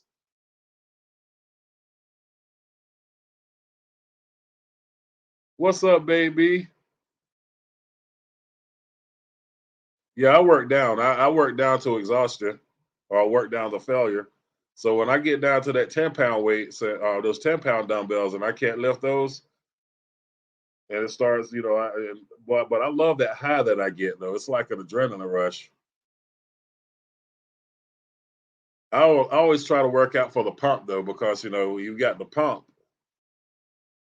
It make when you can fill out the sleeves of your shirt and you walk it out in public. That's one thing I don't like about this time of year, is that I can't like wear t-shirts and stuff because it gets cold some days. Let's see. I think so. He claims he is not gay anymore. That he was delivered. The thing is, there's nothing wrong with being gay, but if you're gay, at least own the shit. It's 2021. Nobody's gonna come down on you because you like men. You know what I'm saying? Just at least own the shit. I mean, damn. My channel is under Ricky Manor. Yeah, but I mean, this guy, he was calling in and insulting Mo's wife and shit, man, and just like, being a nuisance. We were actually having a positive conversation. But one thing that, I mean, I like Mo as a person. I mean, he's good people. You know what I'm saying? I ain't talking shit about Mo. It's just the people that get on his show at night. They'll get there and get to talking over each other and screaming at each other. You can't get a word in edgewise. I can't get down like that, man. That's like when I tried to have people on my panel and people calling in, talking over each other and shit. That shit gives me anxiety. You know what I'm saying? Like my anxiety acts the fuck up when people do that dumb shit. Like the one guy that was calling in, that clown. What was that guy's name? L.A. Thorne. They was sitting there trying to like side with Brandon Tatum with what happened with the McMichaels. Now, yeah, I mean, I will call out injustice when I see it. You know what I'm saying? But the constant bitching and whining that I hear from a lot of black folks, about goddamn systemic oppression and shit. Come on, a lot of that shit self-inflicted, man. White supremacy didn't tell you to go inside of a woman raw that you just met at the club, and 9 months later you're dealing with the fucking family court system. White supremacy don't tell you to damn lay on your damn open your legs to the wrong motherfucking dude.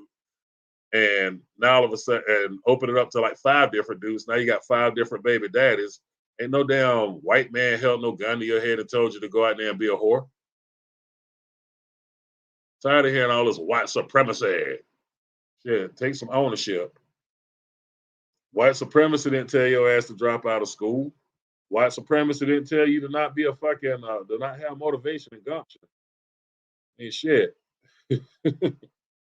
I be getting tired of that bullshit. Nobody can fucking, and there's nothing that any congressman or any fucking senator or any president can do if you don't have gumption to go out there and get your own shit. They can't just sign a pen and tell you to fucking close your legs and goddamn, be a better person. That all comes with personal responsibility.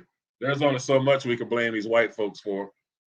Cases like what happened with the McMichaels. Yeah, I'll jump out there and march with you, but that's what I'm coming out there for. I'm not coming out there to fucking sit up and hear about damn what some bullshit that happened in 1860 something. That's bullshit, I'll get out there and march with you if you're wrongfully, if you see an injustice and it was a racially based crime. I will get out there with you. I will go hit the front lines with you. But when you start talking about damn white supremacy and, you can't get a job and shit, I mean, what else do you want the white man to do for you? You got fucking affirmative action. These white folks cannot fire you from a job just because the color of your skin. They cannot deny you of a job just because the color of your skin. You know what I'm saying?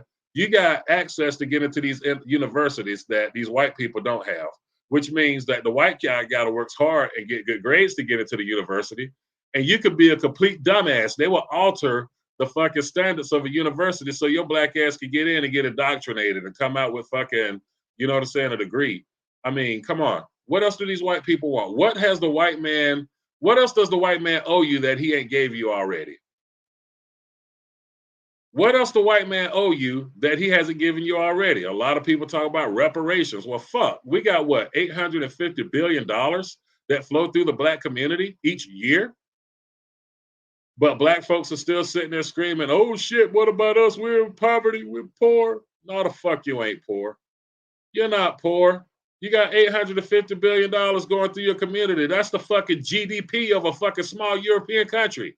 And I did say European country on purpose. You know why I said European country on purpose? Because that means black folks in America are living better than some European countries, and y'all want to scream white privilege.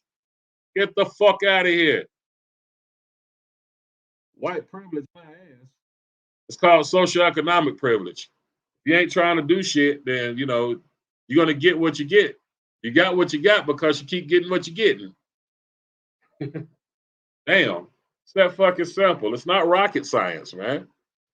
These people ain't looking down on you for the color of your skin.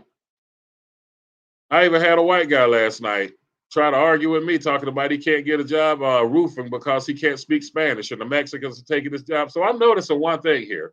It's not that white people are bad or black people are good. It's not that black people are good and white people are bad or vice versa. You know what I'm saying? What I'm noticing, it's only the poor motherfuckers that are sitting around screaming the government's fucking them over. White people are doing it. You know what I'm saying? Poor whites are saying the government's fucking them over. They try to vote conservative, and they're not really conservatives because they don't live a conservative lifestyle. They don't know shit about capitalism. And they think that, Donald Trump is going to make shit right by them and all this other dumb shit. And they're talking about, the Mexicans are coming in, taking our shit. You know what? The only reason the Mexicans can take your shit is because you're allowing them to do it. I'm just being real. And the first thing they do, they jump on the defenses talking about, I'm white, I grew up poor. Y'all don't deserve more than me. Come on now. Y'all saying the same goddamn thing these Negroes are saying on this side of the fence. So one thing y'all motherfuckers got in common is that y'all poor and you're fucking lazy. That's it. Exactly. Anyway. Oh, I just had to go on a rant while you were. Looks like you've been keeping the chat entertained. Thank you. Yep, I had to do it. Man, I'm on a different stroll today, man, because I saw something on TikTok earlier today that pissed me off. What? Well, I did get into it with that guy last night that went around calling me a racist, right? Because there's this guy on TikTok. He dresses up with a wolf. I thought it was a raccoon costume, but he was like, "I'm transracial. Black people done pissed me off. Fuck y'all, black people. This, that, and the third." And I did a stitch to that video saying, "Brother, you don't have to go in acting like this to hold conservative values. Mm-hmm. You can stand strong as a black man with your conservative values without trying to entertain these white folks. You know what I'm saying?" I said you might as well go into a fucking room full of white supremacists dressed as a monkey and eat bananas just so you can get their appeasement. So the white dude chimed in, made a comment talking about that I was being hateful and that I'm racist and this, that, and the third. So I confronted him last night on my live on TikTok. And it was like talking to a brick wall. So if he was upset about me being racist towards another black man, then he should have been upset with the black man who was talking about fuck black people. Mm-hmm. But see, that's why I love Angela Stanton King, because she's a conservative and she don't damn give in to that fucking coon energy. You know what I'm saying? She doesn't. She's really good at it. Like, you don't have to sit there and be like, fuck black people, and you sitting there around. I mean, come on. If you're going to be talking to black people instead of talking about them, you should be talking to them, instead of sitting there trying to find you a clique to talk about them. That's bullshit. I'm sorry. That man had rubbed me the wrong way. What it is, people like him, they want us black conservatives to be talking shit about our own people. Well, it depends. I mean, it depends how you look at it. I mean, I talk shit about everybody. So what category does that put me in? Yeah, see, everybody get that smoke from me. They don't like it when I talk shit about it. They love it when I'm talking shit to them white liberals. But when I get to talking about those dumbasses, those damn clown conservatives, that's when they want to get in their feelings. You can't talk shit about Candace Owens. Oh boy, they'll be like, "Oh man, she's smart. She ought to run for president." She's a fucking podcaster at the best. And y'all say she run for president? That goes to show you how desperate they are to bring back the Jim Crow era. I know. Kwame Brown has done a few shows with Angela. Yeah, I was trying to hang out with them, man. I'm hungry. I'm sorry. I want to You're hang trying out to hang out with them? Yeah, I'm trying to hang out with Kwame and Angela and Judge Joe Brown. But Angela said that she was poisoned at one of her events last weekend. Who? She said she had contact poisoning or something. Who did? Angela? Mm-hmm. Oh. My producer was watching her show and said that, she was my producer called me up while I was broadcasting the other morning and says, be careful out there. People are out there catching contact poison. And I'm kind of believing that's what happened to David Carroll. Who's David Carroll? David Carroll is like the OG manosphere. He's been doing this shit since 2012, 2011. He passed away on the 14th, and I just found out about it 2 days ago. A bunch of people were talking about it in my chat one time, and I didn't know what the fuck they were talking about. Yeah, he was a fucking legend. When I say this man inspired me, it was like I was watching him back when I was broadcasting on Battle Cam and Nico Duga Duga back in the day. That goes to show you how long I've been broadcasting. But I used to broadcast on JTV as well, Justin Television. But he was on YouTube during that whole time. I was scared to come on YouTube because these bigger platforms, people actually recognize you. Those smaller platforms, I was like, overseas, mainly. Lisa D in the house. African American said, I would stick up for Candace Owens. She has done a ton of good. No, the hell she hasn't, man. The thing she done was get people fucked up. She sabotaged the Trump campaign. She sabotaged Kimberly Clayton's campaign. I did do a Red Pill TMZ where I got the receipts for Kim, and it was very wrong what Candace said about her. Very wrong. And the fact that she could have so much pull and so many people blindly follow her when it's almost like this. It's almost like because she's a fact and statistic queen, because she's really, really good at the sales aspect of, I guess you could say the modern conservatism, the the era of it that you and I are in right now. Mhm. Because she has gained so much trust in people's minds because of that, everyone just blindly believes every fucking thing that she said. And the things that she said about Kimberly Klacik were all fucking wrong. All of them. And I did the research, and it's not like I had a biased against one or for one or the other. Like, I don't know. I've never met either one of these women. I don't live in Baltimore.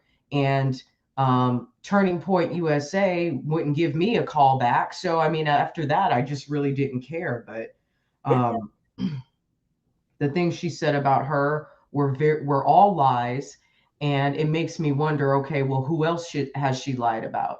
Did she lie about Kingface? Is he really dead? No, You he's not. know, does she cover for Brandon Tatum? I mean, I don't know, because Brandon Tatum's facts are not always correct. I love the guy. I think he's great. I love what he's done for the conservative voice, but I don't know how truthful he is either. Man, fuck. Can you hear me? Hello? Barely. All right, can you hear me now?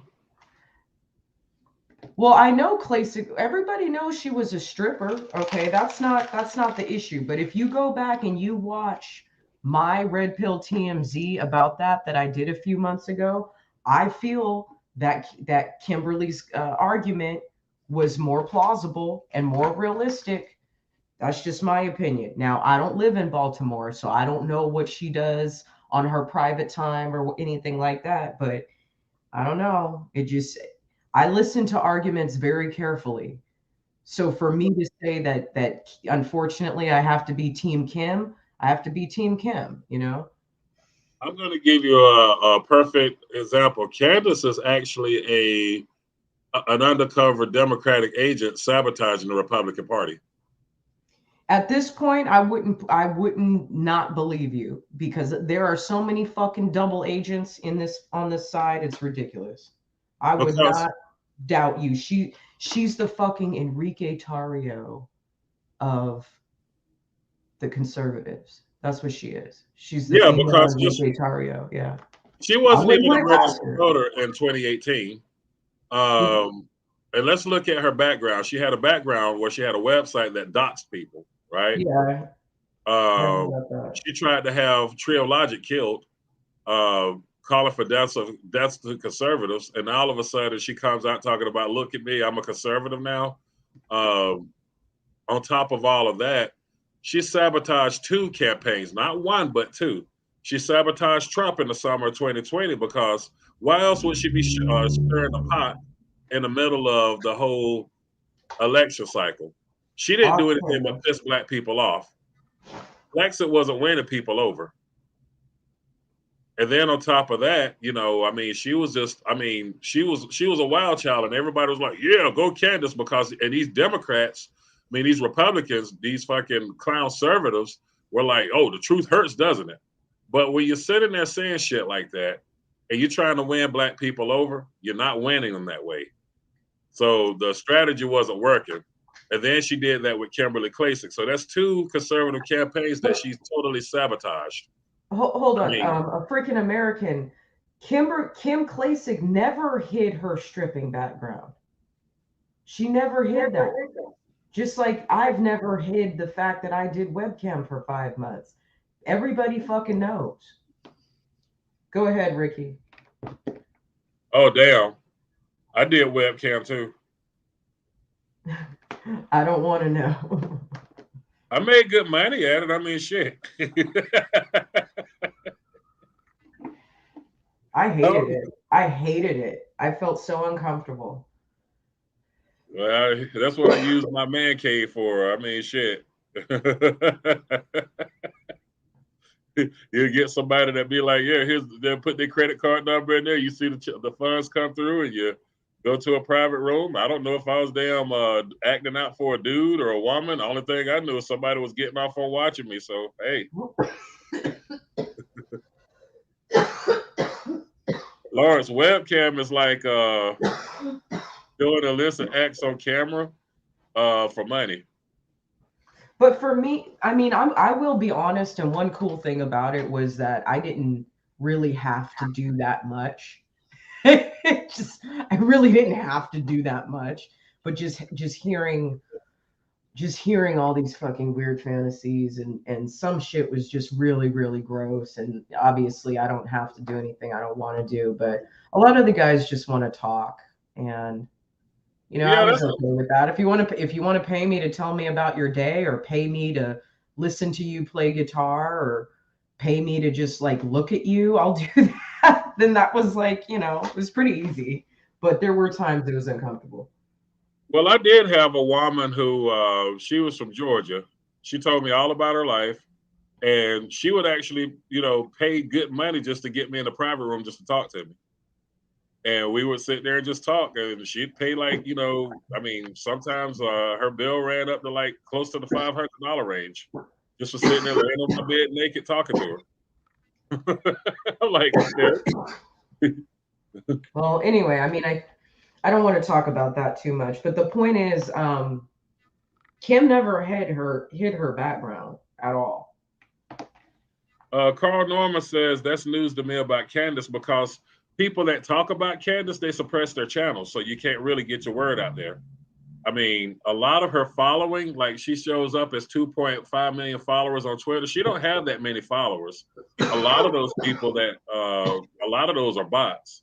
And like right now, I can pay bots. Like when me and my producer first started this website, they were offering us bots to come in and show up as subscribers. And you pay like $5,000 and you get like so many hundreds of thousands of bots to show up as your account. So every time you post something, those bots will show up, and some will even comment in the comment section. But that's all that bullshit is. I mean, I don't believe the hype that she's that popular. Fox News is what makes her popular. I said I wouldn't be surprised if she's a red herring. She might be a double agent, guys. I never dreamed that Enrique Tarrio would be, but he is. So I met Enrique Tarrio too. That's what's scary. Like, I was sitting there chilling with him in Washington. Well, he's a nice guy. He's a lot of fun to be around. Wait a minute. You have to understand, we don't know who he is behind closed doors either. Were you in Washington on December the 12th last year? I confess to nothing. Because we were probably in the same place at the same time. Were you? Yeah, well, let's talk about that privately. Okay. I wasn't up there on January 6th, though. I was not. I missed my flight. Good. I got the proof to show it. I was at the airport saying, damn, my flight just left. So if they want to come back and ask me, where were you on January 6th? I was here the whole time chilling. Good. Anyway, what else you do today? Today, I just finished up some claims. I'm going to be working some tomorrow, so I don't have to work Christmas Eve. My agents are in Kentucky. I told them, when y'all get back from Kentucky, y'all going to have a Merry Christmas when these insurance companies pay out. So they're like, but we're going to be gone for Christmas. I'm like, yeah, I got one of my guys who was happy to be gone for Christmas. He's got like a 1-year-old in the house now. And he just wants to get away from his home. So I was like, hell yeah, man. I'll send you. I'm going to make your wish come true. You're going to Kentucky. He was the first one to leave, and then everybody else left Sunday afternoon. But yeah, we were having but I was going to go, but I'm like, you know what? That's what I pay them to do. Let's see. Carl Norman says, I thought she is on Prager too. Yeah, she is. She's paid by Prager, Fox News, and see, Prager, they're big in oil. So Trump was costing them money. They had to get rid of Trump. And who else to do that other than Candace Owens to piss off the black folks and get some controversy started?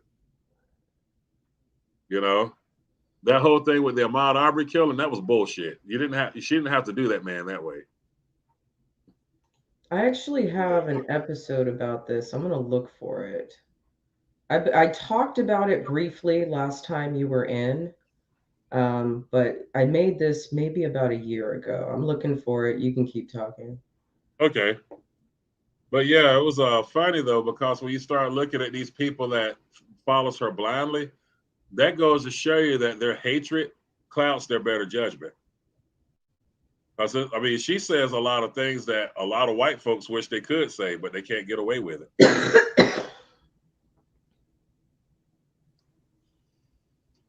You ought to pull up that one video I done of her when I was doing like different clips and I made her eat her words.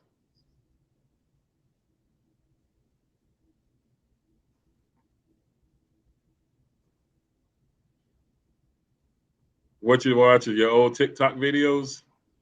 No, these are my old YouTube videos. I'm trying to find the one where I talk about, it's right after the election. And it was something on. Wait a minute. Where you at on night 3 up there? Huh? I see something that says night 3. Go down a little bit. What'd you say? I see something on there that says night 3. Was that from Washington, D.C.? Oh, I got a lot of stuff from D.C. on here. Okay. We were probably in the same place at the same time. I knew we were at the same place at the same time. I'm sure we were. It was literally right after the election. So I'm trying to find the videos in between. Otherwise, I can find it on Spotify. Yeah, you can't put much about the election on here. They'll ban you. Well, it was really more or less just talking to. It was really more or less just talking to someone who had been trying to work for the Trump administration. Did Turning Point USA try to call you? Spotify. Hold on. What's that you got on Officer Tatum there? Red Pill TMZ? Oh, that's with when he was talking shit about Brennan Straka. Okay.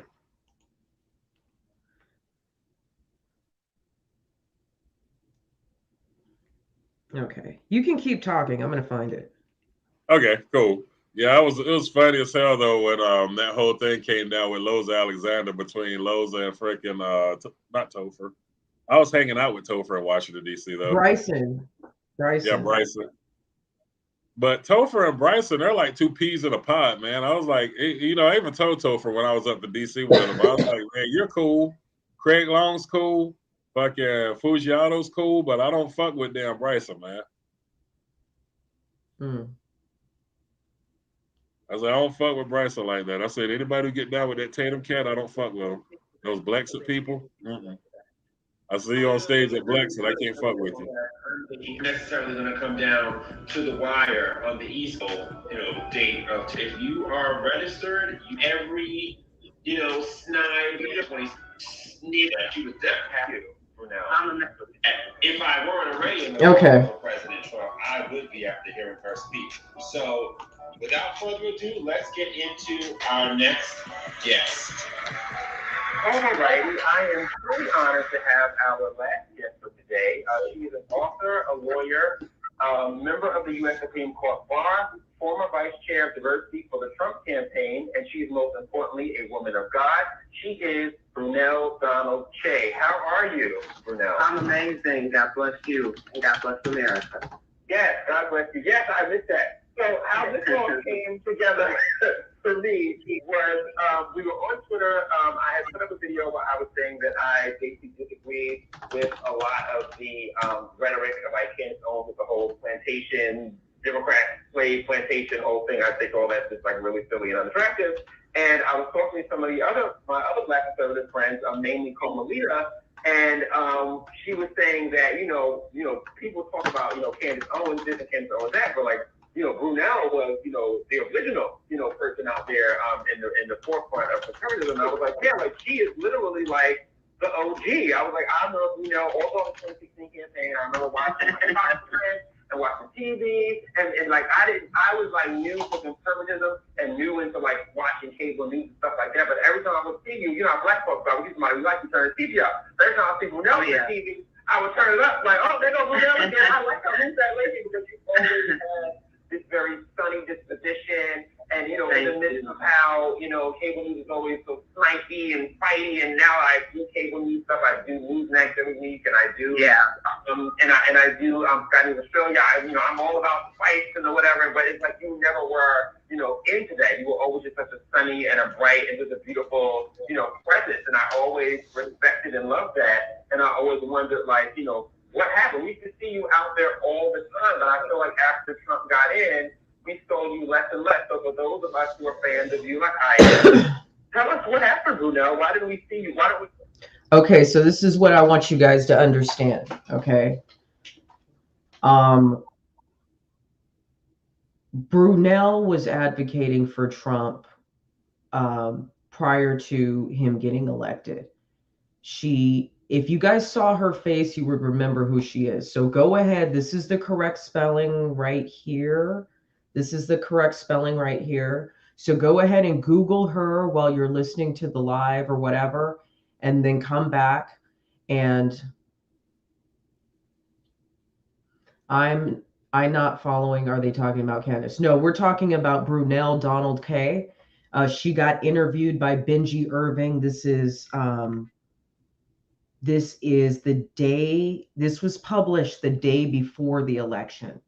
So Brunel is going to be talking about why she feels the staffing that Donald Trump had, which, like I said, a lot of people have said this, including Corey Lewandowski, who is Trump's campaign manager. He said it on stage at fucking AmpFest. Okay, I have it on fucking video, him saying this. And then, so I went to AmpFest. I heard Corey Lewandowski say it there. And then I listened to this November 3rd when Benji Irving put it out, because I had been on his show like a couple weeks before, so I was following him. He's amazing, by the way. You guys will see him on Google his name too. You see him on Newsmax all the time. He's doing great with his career, by the way. So they had both said the same thing, but they had said it from different sides of the coin. So that's why, since Ricky brought it up, I wanted to finally, for the first time, play the receipt. I think that, you have to know your value, and I know my value, and people have to see to know for themselves your value. And I think that when people, show you that they don't feel you're valuable, then you have to step back and allow, sometimes time will tell the story. Sometimes time will tell people who you really are. You know what I'm saying? And so for me, I remember during that time in 2016, I had a viral video that was viewed over 100 million times. And that viral video was the one on the WGN video that I did. And that video was in the swing state. That video was all over America. And I remember so many people who were really, really iffy about the president. They were like, when I saw that video, it sealed it for me. He was talking in nothing but facts and truth. And so for me, it was about really, I helped the president because I believe that God had called me to be a voice for him, to talk, to kind of speak for him. Because a lot of times people say, oh, the president doesn't know how to talk. Well, it seemed like the Lord gave me the words to be able to help people understand what he was trying to say. Okay, and not just people, all people across the spectrum. I never got on board for it to be about just Black. I got on board because I'm an American, and I believe that the policies that the president was coming with, or was candidate at that time, that he had the right policies that were important to the nation as a whole. That we were. I'm not Black. I'm OJ. All benefit from him, not just one particular group. And so once the president got in, a lot of gatekeeping started happening. I had applied to work for the White House. I applied to communications. I applied to State Department. I applied to all these different positions, maybe like 5 or 6, and I didn't get one of them. And so that at first I was like, okay, something's not right here. And then I started. They wouldn't give her a job. The website for, Make America Great Again, the people who applied, it crashed. So then I started sending my resume to people closer to the president that I had done. And then no job. And so I after a while, I started thinking, well, what's going on? Why are all these never-Trumpers in the White House?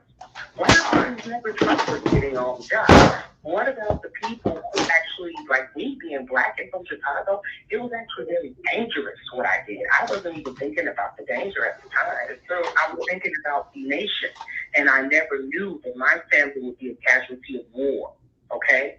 So I liken it like this.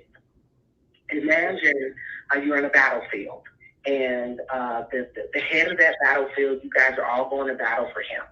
And when the rescue team, say you're in that enemy territory, and the rescue team comes, and they're hovering in the helicopter, and you see the leader of who you were fighting for get in. You see his family get in. You see all these other people get in that didn't have anything to do with helping.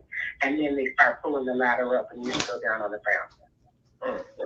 That's the way I liken it. That's how I felt. Even if that wasn't the way it was meant, that was the way I felt. And so I realized that I had to protect my family.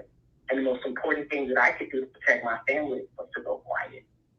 And to go quiet. And rebuild my practice, which had been devastated by my support of the president. And just, begin to heal, because I understood at that point that I wasn't going to work for the administration, which I had so desperately wanted to do, because I felt like the president. Okay, before we get into the rest of what Brunel has to say, you see, this is why I'm doing this fundraiser right here. This is why I'm asking for money, because you see, there were a lot of people who just did what they thought was right in their heart for the country, and they lost everything. Brunel lost everything, and all she wanted was a job at the White House after she had already been killing it for free on Fox News for President Trump, and he wouldn't give her one. Not he, but the gatekeepers. She said, listen, when we're talking about gatekeepers here, that's what we're talking about. Candace Owens is one of a few, okay? That's the only reason we're bringing her name into this. Ricky, are you still there? I'm here. I'm listening to you. Isn't this fascinating? My mind's blown right now. I told you I had the receipts. Wait till you My mind's blown. Wait till you get to the next part. Okay. So, but again, Candace Owens is a gatekeeper. She keeps her circle very tight. If it ain't Turning Point, PragerU, or her own Daily Caller, she's not fucking with anybody. You guys need to understand that. A lot of people have asked me, why don't you apply? When I first went viral, I applied to Fox News, Blaze TV, InfoWars, OAN, Newsmax, and a couple of fucking other blogs or some shit. Okay. They wouldn't take me. No one would call me back at any of those stations. Okay. You guys have to understand there's gatekeepers here. Okay. Candace, we're gonna start calling her Candace Tario. Let me tell you something I did. I'm calling her Candace Tario. Go ahead, and then I want to get back into the interview. Go ahead. Okay, I was in DC on the 12th, right?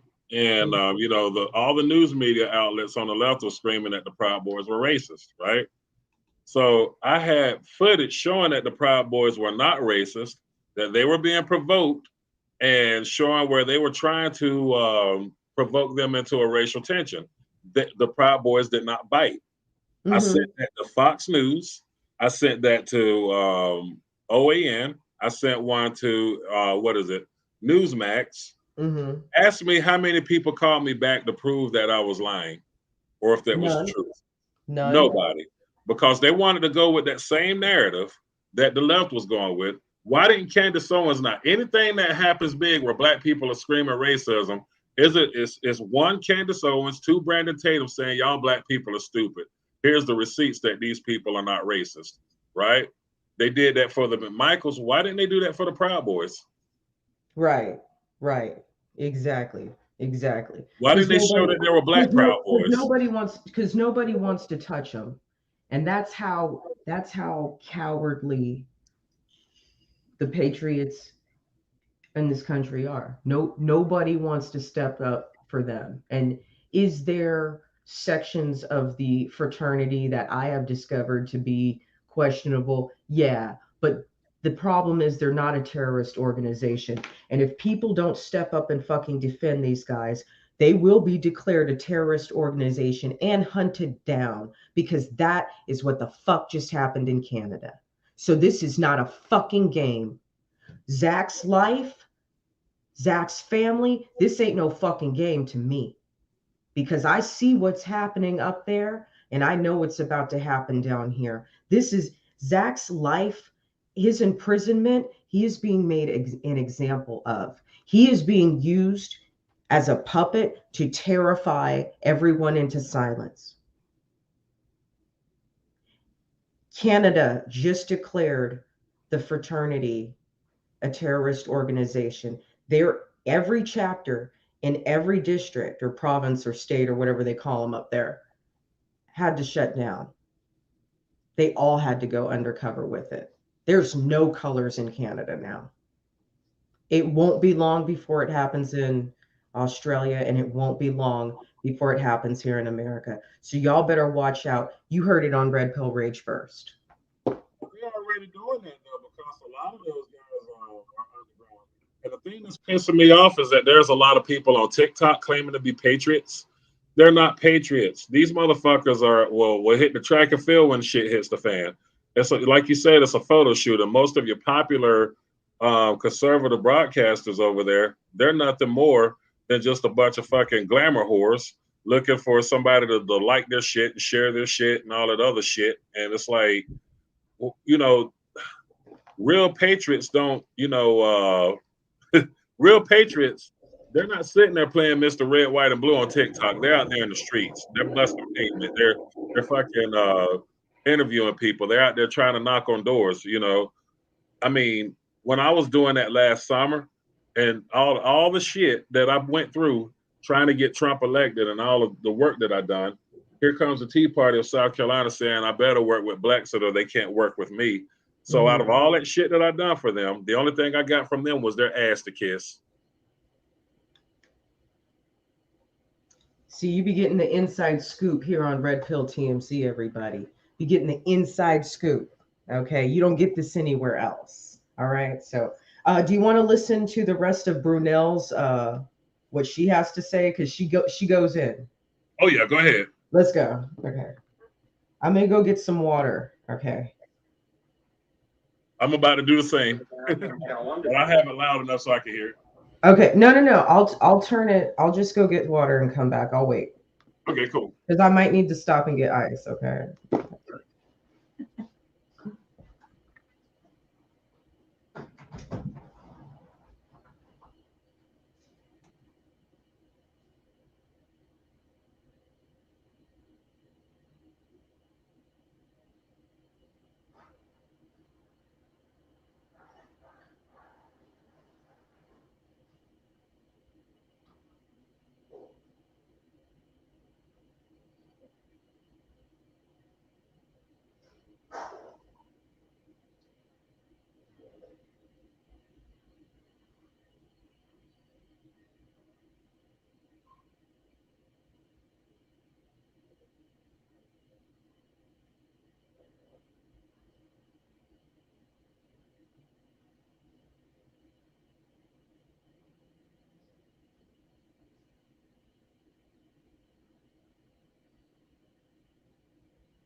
All right, I'm back. I need some relief too. Shit. Lower back's hurting. Okay. Merry Christmas, Carl. Thank you for your donation. I appreciate it, Carl. Okay. Y'all ready? You back, Ricky? Good night, Carl. Carl.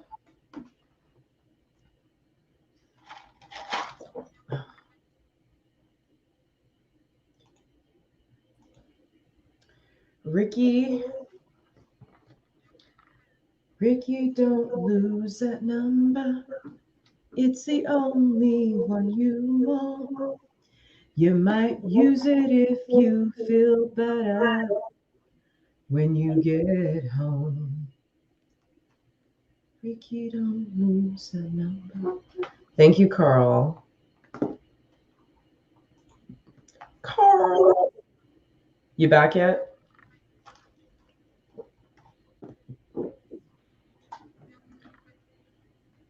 Ricky?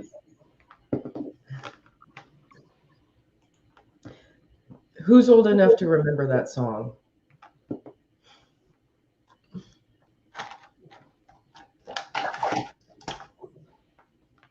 Name that band. If you can name the band and the song without Googling it right now, I will give you free entry into the party. Okay. You get the Christmas video, you get the private Christmas video. Okay. You get the private Christmas video as no, it's not Milli Vanilli. Ricky, don't lose that number. It's the only one you want. You might use it if you feel better when you get home. Nobody knows that song, really. Ricky, are you there? I'm trying to keep the crowd warm. If you're there, unmute yourself. Who? Jim Taylor? Nope. Nope. Oh, pissed off vet. Thank you for being here, my dear. What's up? What's up? Hey, yes, girl. But yeah. All right. So you know what? Pissed off vet. She is invited to the party. And you know what? She didn't spend $5. She didn't spend $10. She spent money on a stamp and a Christmas card, and she did what the fuck she was supposed to do. She understood the assignment. I understood the assignment. There are some things that I can't say on here, but I'm starting to even question, if Trump was actually a part of the deep state this whole time. Thank you. Thank you, dear. Thank you, sweetie. Thank you. Thank you. Thank you. All right. So she has entry. She has gained entry into the Very Cardi Christmas. The party. Thank you. Thank you. Thank you, pissed off vet. I am so happy. And thank you again for your service, sweetheart. And thank you for being there for a brother. Okay. All right. So Ricky, do you want to get back into the receipts? Oh yeah, but I want to say one thing first. Yes, go ahead. I'm beginning to wonder why did Trump let all these gatekeepers? Why did he surround himself with all these gatekeepers? Well, let's listen to what Brunel might have. I mean, I think she kind of answers that. I don't know if her answer is based on her observations or based on her rejection. I'd like to think it's based on her observations, and she's being very truthful. I'd like to think she's very credible here. So let's see what her answer is to that very same question. Dun, dun, dun. People who have been poor and broke and devastated and no benefiting that didn't have anything to do with helping. And then they start to put a lot of people on. I'm saying, hold on. To worry about having to date people, and it's like it's annoying because when you find someone new, you have to go. It's almost like that's what I've been doing for the last few years. I'm a Republican. The website for make good numbers. It was about really. I helped the president because I believe that God had called me to be a voice for him, to talk. To kind of speak for him, because a lot of times people say, oh, the president doesn't know how to talk. Well, it seemed like the Lord gave me the words to be able to help people understand what he was trying to say. Okay, and not just people, all people across the spectrum. I never got on board for it to be about just black. I got on board because I'm an American, and I believe that the policies that the president was coming with, well, the candidate at that time, that he had the right policies that were important to the nation as a whole, that we would all benefit from him, not just one particular group. And so once the president got in, a lot of gatekeeping started happening. I had applied to work for the White House. I applied to communications. I applied to State Department. I applied to all these different positions, maybe like 5 or 6, and I didn't get one of them. And so that at first I was like, okay, something's not right here. And then I started hearing, the website for, Make America Great Again, the people who apply, it crashed. So then I started sending my resume to people closer to the president that knew the work that I had done, and then no jobs. And so after a while, I started thinking, well, what's going on? Why are all these never-Trumpers in the White House? Why are all these never-Trumpers getting all the jobs? What about the people who actually, like me being black and from Chicago, it was actually very dangerous what I did. I wasn't even thinking about the danger at the time. I was thinking about the nation, and I never knew that my family would be a casualty of war, okay? So I liken it like this. Imagine you're on a battlefield, and the head of that battlefield, you guys are all going to battle for him. And when the rescue team, say you're on that enemy territory, and the rescue team comes and they're hovering in the helicopter, you see the leader of who you were fighting for get in. You see his family get in. You see all these other people get in that didn't have anything to do with helping. And then they start pulling the ladder up, and you're still down on the ground. That's the way I liken it. That's how I felt. Even if that wasn't the way it was meant, that was the way I felt. And so I realized that I had to protect my family. And the most important thing that I could do to protect my family was to go quiet and just stay out of politics and rebuild my practice, which had been devastated by my support of the president, and just, begin to heal, because I understood at that point that I wasn't going to work for the administration, which I had so desperately wanted to do, because I felt like the president needed people around him that are on the ground, people who have been poor and broke and devastated and know, what an average American is going through. And when he didn't put those people around him, it hurt a little, because I felt like then you're not going to really get the true picture of what America is going through and what Americans are feeling. When you put people around you that have always had it, then they don't understand you picking between gas and baby food and paying the rent, what you're going to do. You got to work 3 jobs. They don't understand that because it's been given to them. They inherited it. And there's nothing wrong with that. But what I'm saying is you need more than just one view of America. Right. And so for me, it was important to back off,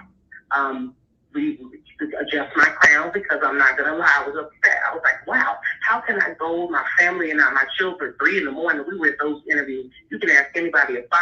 Oh, I know. We were up 2 in the morning, 3 in the morning with my babies in the cold. We were hustling. We were on the ground. We were fighting. We were at war. And we understood that anytime you go to war, it's supposed to be a spoil. You're supposed to get spoiled war. And what I found out is that people who didn't go to war for him got all the spoils. Okay? And so for me, it was disheartening, but after a lot of prayer and, getting myself back to realizing who I am, because that kind of thing can make you begin to doubt who you are. Yeah. You'll start thinking, well, maybe I'm not smart enough. Maybe I'm not good enough. Maybe I'm too black. Maybe I'm too outspoken. And it was just none of that. What it really was about was I didn't have the same experience as some of the people around the president. I call it classism, because, people who used to having a lot of money don't really want people who haven't had a ton of money around them. You know that. Let's just be real and honest. And so I had to back up again and say, okay, there's nothing wrong with coming from the background I've come from. My mother was murdered. I endured foster care. I graduated from a group home to college. I went to law school. I passed bar on the first time. I started reminding myself of where God had brought me from. And I said, I am good enough. And and I don't think it has anything to do with my skin color. A lot of people say, oh, you said she was black. No, it wasn't because I was black. It was because I wasn't rich. Hello? I wasn't wealthy. I'd never been to Aspen and skiing and all the things that circle of people does that us down here on the ground don't do. And so I began to realize, okay, then I need to get myself together, just go back to the drawing board and begin to rebuild myself. And that's what I've been doing for the last few years. I'm a Republican. I became a Republican March 2020. Believe it or not, I actually switched over to the side of life. Right. So we're to the side of family values and been a Republican since March 2020. Well, as far as that's concerned, I must say, as a person who was watching, on the ground, just watching, especially this, because I didn't do anything involved in media or anything like that at the time. Right. To me, you were definitely the most effective of all of the surrogates. You were somebody who, like I said, anytime you came on the TV, I would watch you. It's unfortunate, but your story, because I've heard other stories like this, it's all too common. And, as much as, we love the president and everything, and he says he picks the best people, he does not. It hurt me and that was the thing, because that was one of the things that I had to swallow and say, okay, he said he picked the best people, then he didn't see me as the best.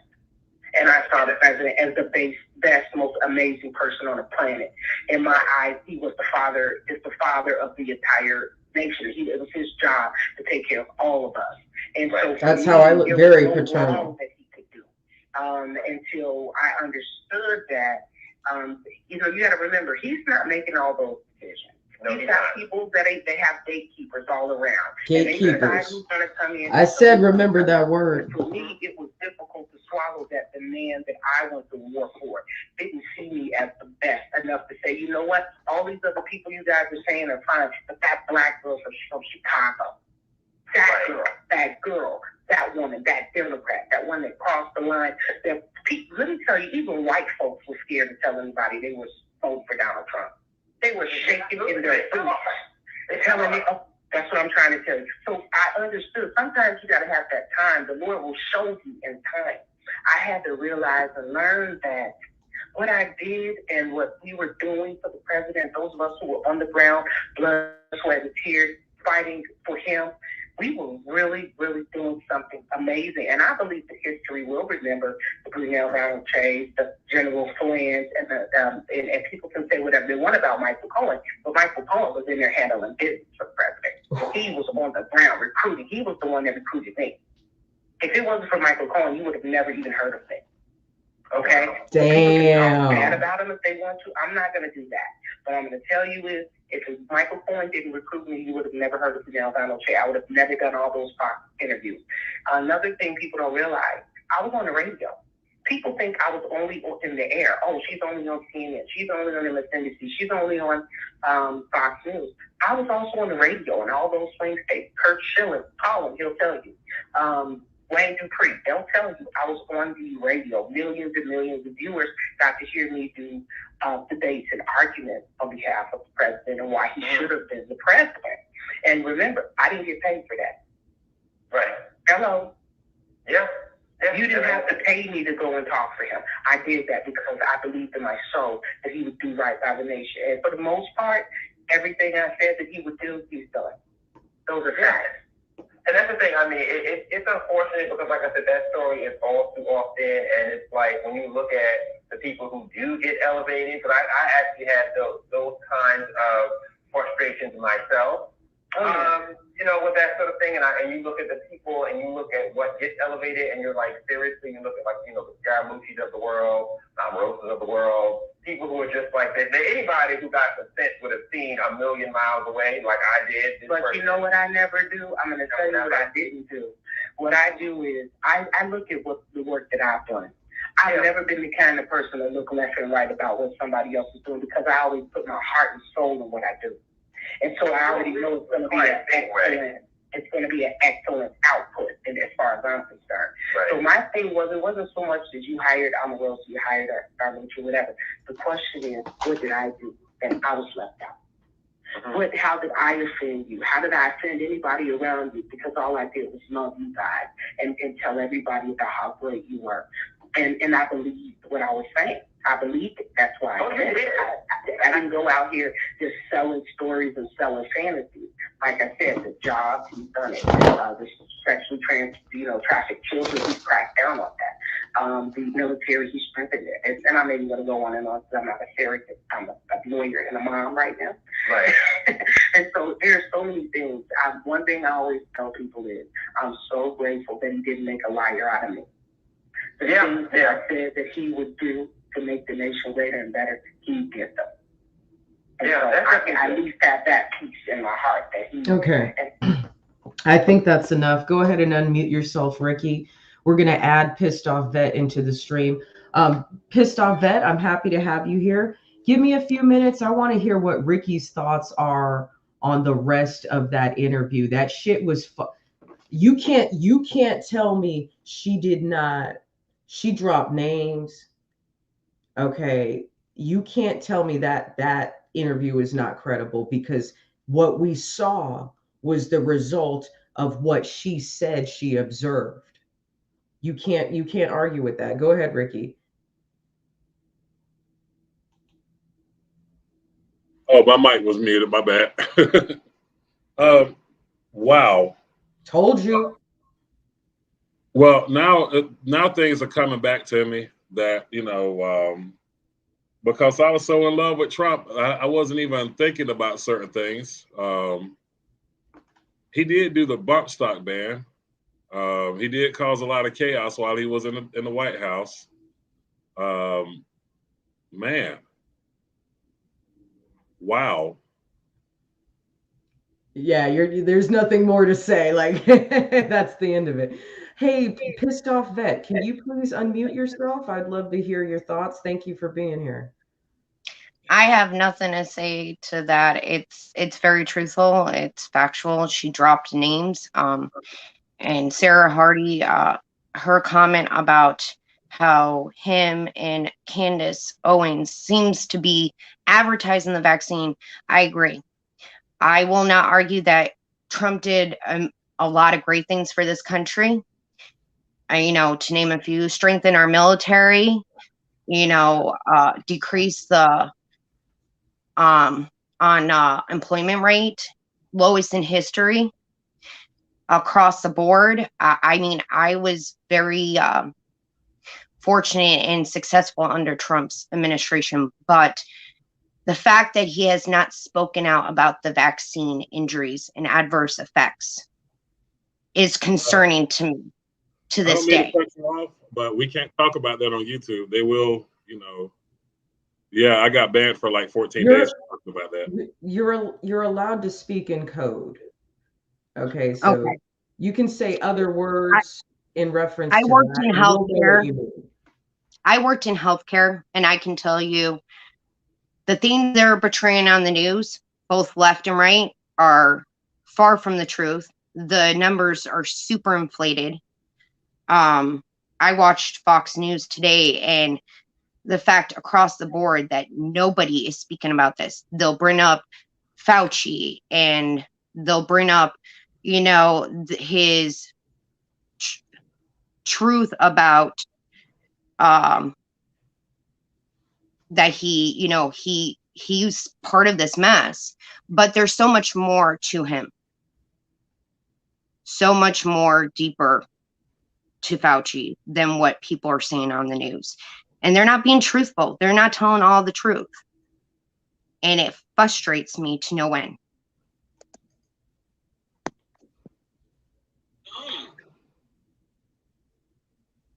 Well, one thing that I got to say here from listening to all that, I think that what we're dealing with here is political theater.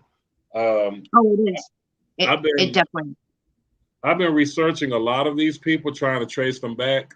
Brandon Tatum, when he left the police force, he disappeared for a while. There was no trace of hide nor hair of him. Candace Owens is an actress. Like, she's registered with a talent agency. Let's see, who else did I look up out of that whole ilk? A lot of these, and I'm gonna tell you something I did with George Floyd, because when I saw that on television, I'm a claims adjuster. I have access to information that, I could just look up somebody's name and find their background, right? They said that George Floyd was a humble man. That's the way the media portrayed him, right?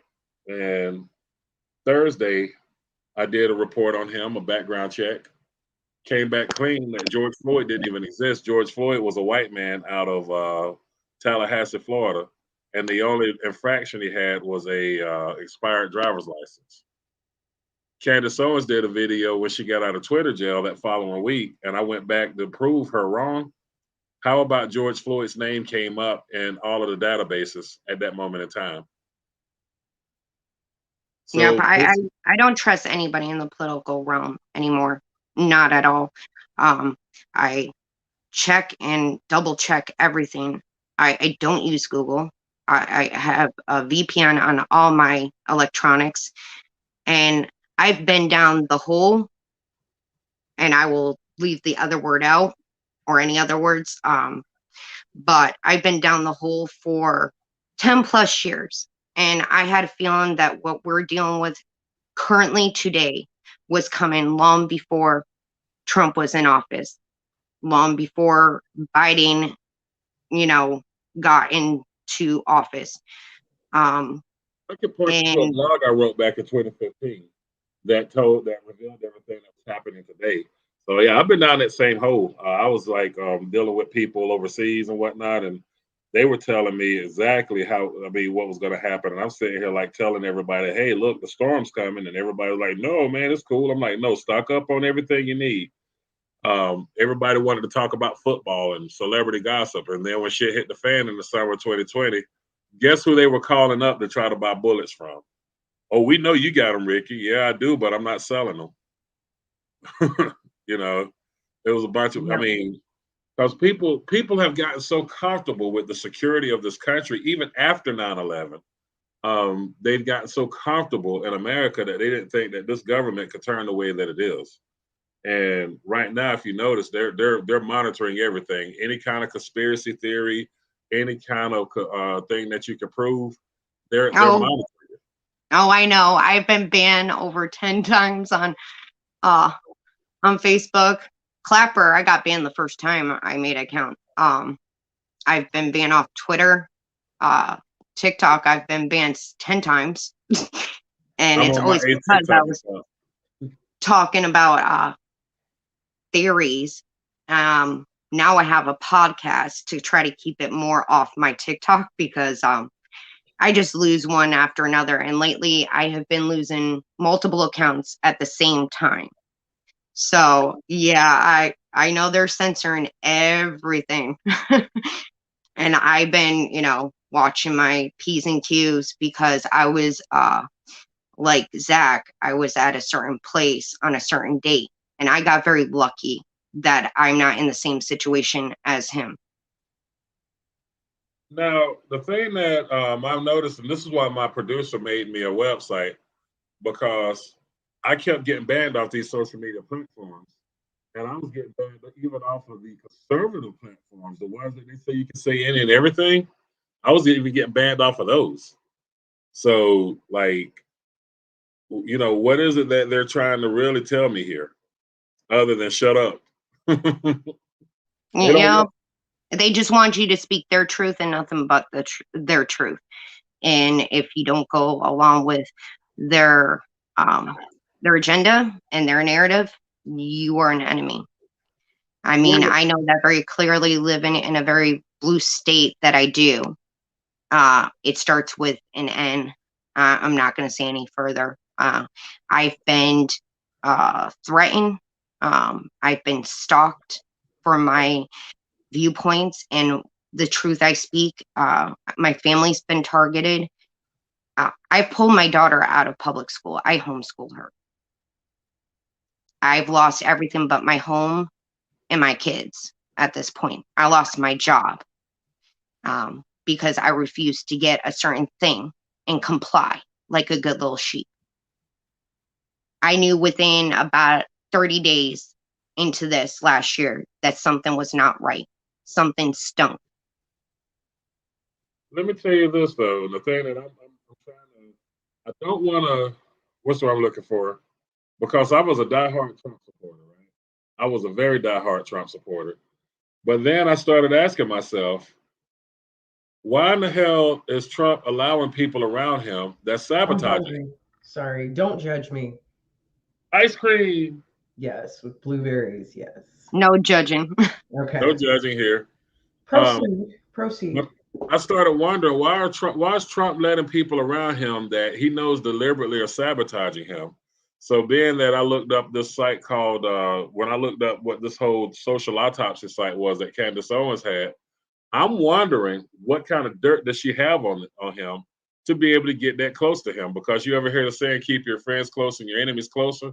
I mean, Kamala Harris, Kamala Harris accused Joe Biden of being a racist, called him a rapist. And what did he do? I'm selecting you as my VP, even though Tulsi Gabbard would have been a better selection, but he chose her. Why? Because he wanted to keep her close. And that's exactly what Barack Obama did with Joe Biden.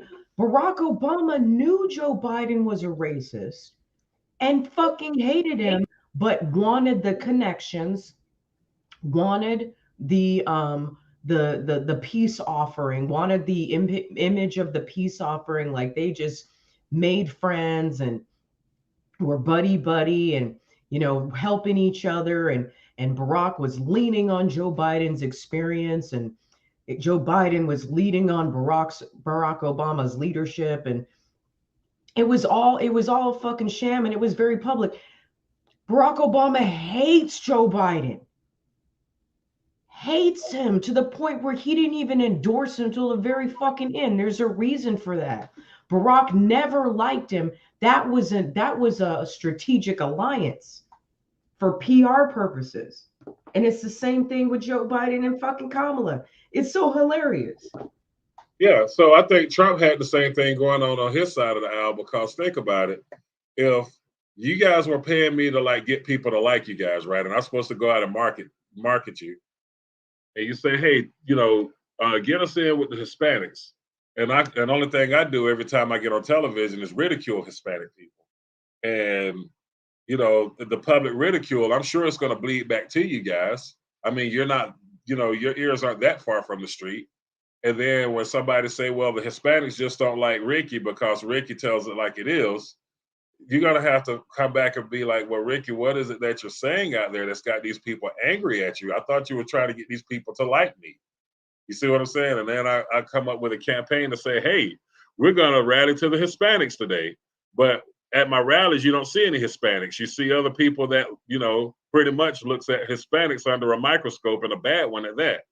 So Trump knew what the hell's going on. I mean, but he wasn't saying anything. It was kind of like she had him by the balls somewhere. And I get what you're saying about, questionable people. Like, about last year, I was following Officer Tatum, and I actually was part of his Discord channel. And I heard him say some questionable things, and right then and there, I was like, something's not right. Something's not sitting right with me. Right there. That's off.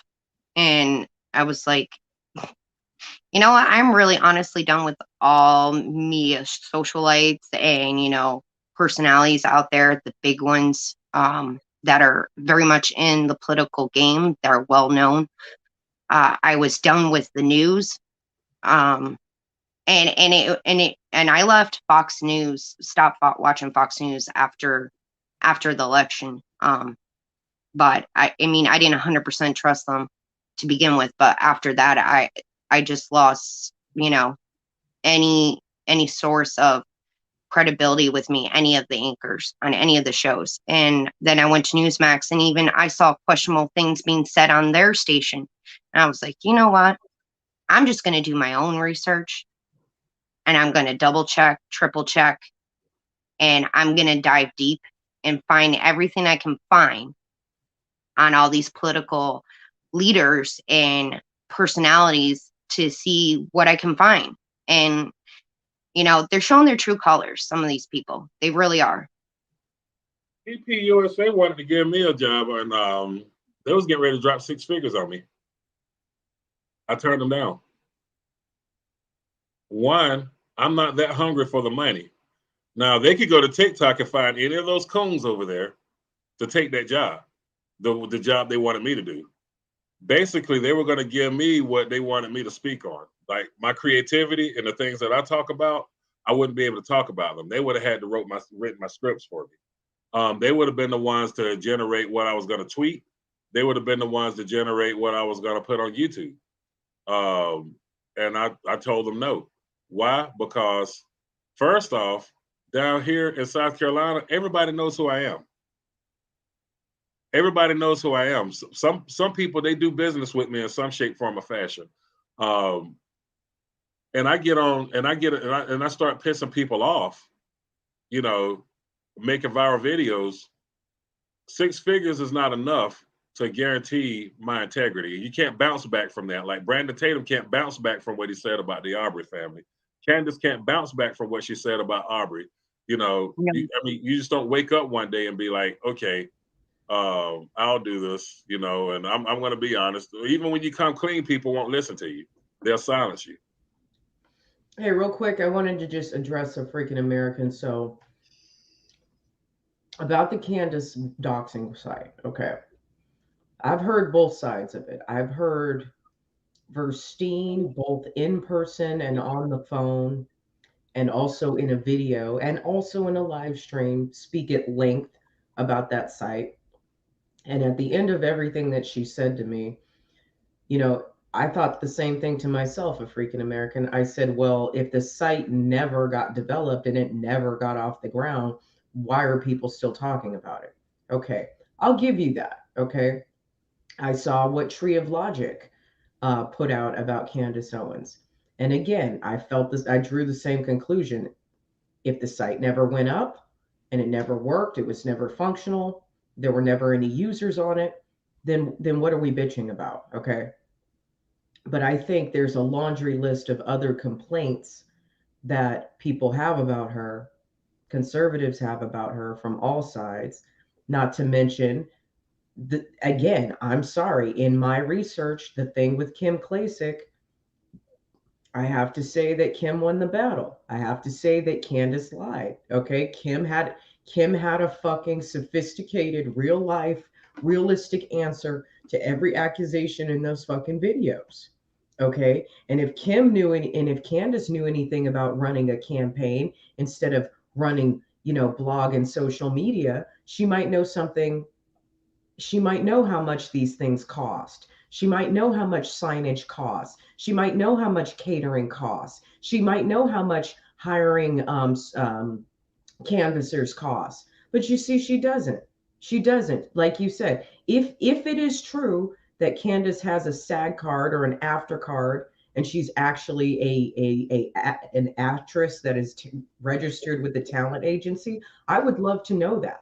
Okay. And I'm not talking shit about Candace. Again, I said it a year ago and in my video about Maga Inc. I said Candace is a fantastic salesperson. She's a little, and so is Charlie Kirk.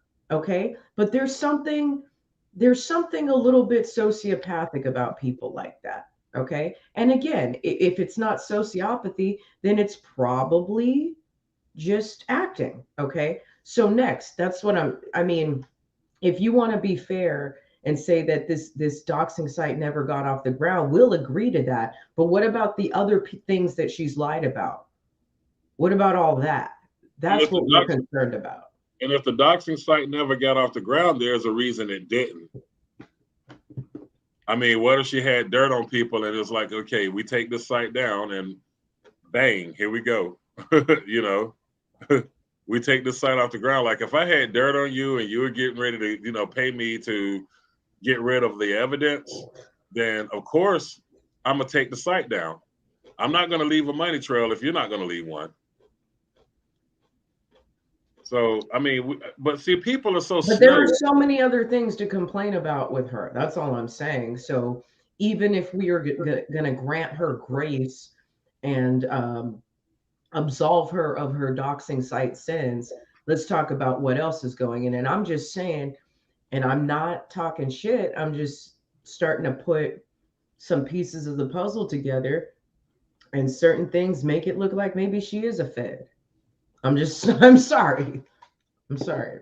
But see, there's a lot of people that will blindly follow, even though the facts are staring them in the face, because it's a hard pill to swallow. It's hard for me to believe that Donald Trump had sold us out at the end. You know, I had to accept that, though. I mean, everybody knows how much work I put in on the Trump campaign here in South Carolina and how much faith I had in him and how many friends I've lost, how many business connections I've lost because I backed Trump all the way. But at the same time, had to realize this man don't care about me. I mean, he cares about himself. We were at the Trump rally here in South Carolina. All the work that I was doing, he didn't even have time to speak to me. And the only thing I said was, okay, he's a busy man. I didn't want to accept the fact that, I just got dissed by somebody that I pretty much put on a pedestal. Well, that's go ahead. He had time to talk to some of the other organizers there, but he didn't have time to talk to me. And I'm sitting here thinking to myself, like, after all the work that I've done, the places that I've been, the shit that I went through, he could at least give me a hello, fuck you. You know what I'm saying? He wouldn't even get back in touch with my producer. My producer sent him a long, lengthy email about what we're doing, trying to help him. And the only emails we get back is from the Trump campaign asking us to donate money to him. Or donate money to that bullshit website that we're probably never going to see in our lifetime. Yeah, wasn't it already supposed to come out? Yeah, it's supposed to have been out by now. Because I registered my screen name a long ass time ago. And I keep hearing about it, but nothing. Yeah, where's the free speech website? Why are we suing big tech when you're about to make your own website? Where's the proof at? I mean, they say the proof is in the pudding. Now it's time to serve the pudding. Why is his campaign? One of the things he ran on is, I'm rich, I can afford to finance my own campaign. Then why the hell is the Trump campaign sending us money, sending us requests for money? And selling footballs and selling Trump cards and, selling hats that are no better than the last fucking hats that they had. I get spammed all fucking day, and it's getting worse. Yeah, I do too. I mean, I donated so much money to his campaign, his last campaign. And me and my husband with our 2 kids and living in the state I live in the expense of living here, and the fact that I lost my job in this whole pandemic. I want to say another word, but I won't, because we all know it's a farce. I didn't have the means to do it, but I did it. I mean, I spent countless money. I went to multiple rallies.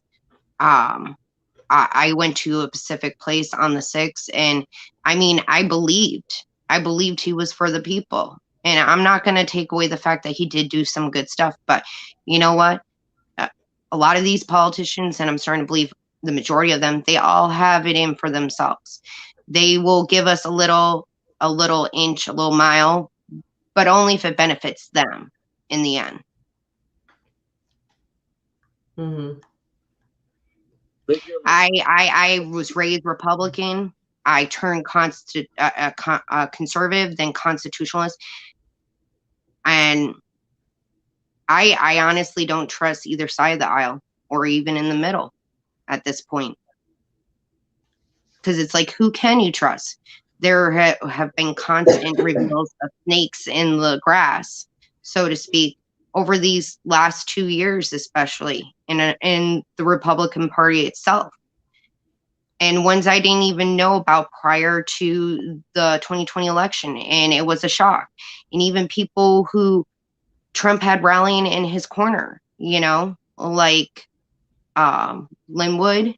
I mean, what he did to Kyle Rittenhouse, I was appalled to hear. What happened? He was defending him in the beginning and helping with his defense funding. Mm-hmm. And he did not fight to get him released. He drawed it out to let him sit there. And Kyle, basically, his own account, he felt like he was used for the fame, for the reputation, the money, he would get from it. And I believe him.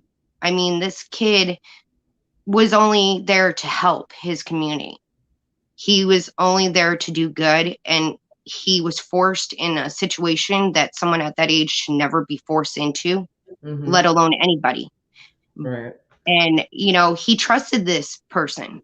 He trusted the people he had in his corner in the very beginning, and he ended up finding out he couldn't trust that person, and he sat in prison longer than he should have. And the whole situation, it shouldn't have even gone to trial. He shouldn't have even been charged because it was justified. He was defending himself. Kyle Rittenhouse is going to be, what is it? Kyle Rittenhouse is one of the speakers at the Turning Point USA in Arizona, I think, or New Mexico. And I'm like, why in the hell is this boy speaking? If anything, he should be speaking to is not an audience, but to a fucking psychologist. He killed 2 people. I mean, yeah, we can say bad things about the people he killed. Immediately.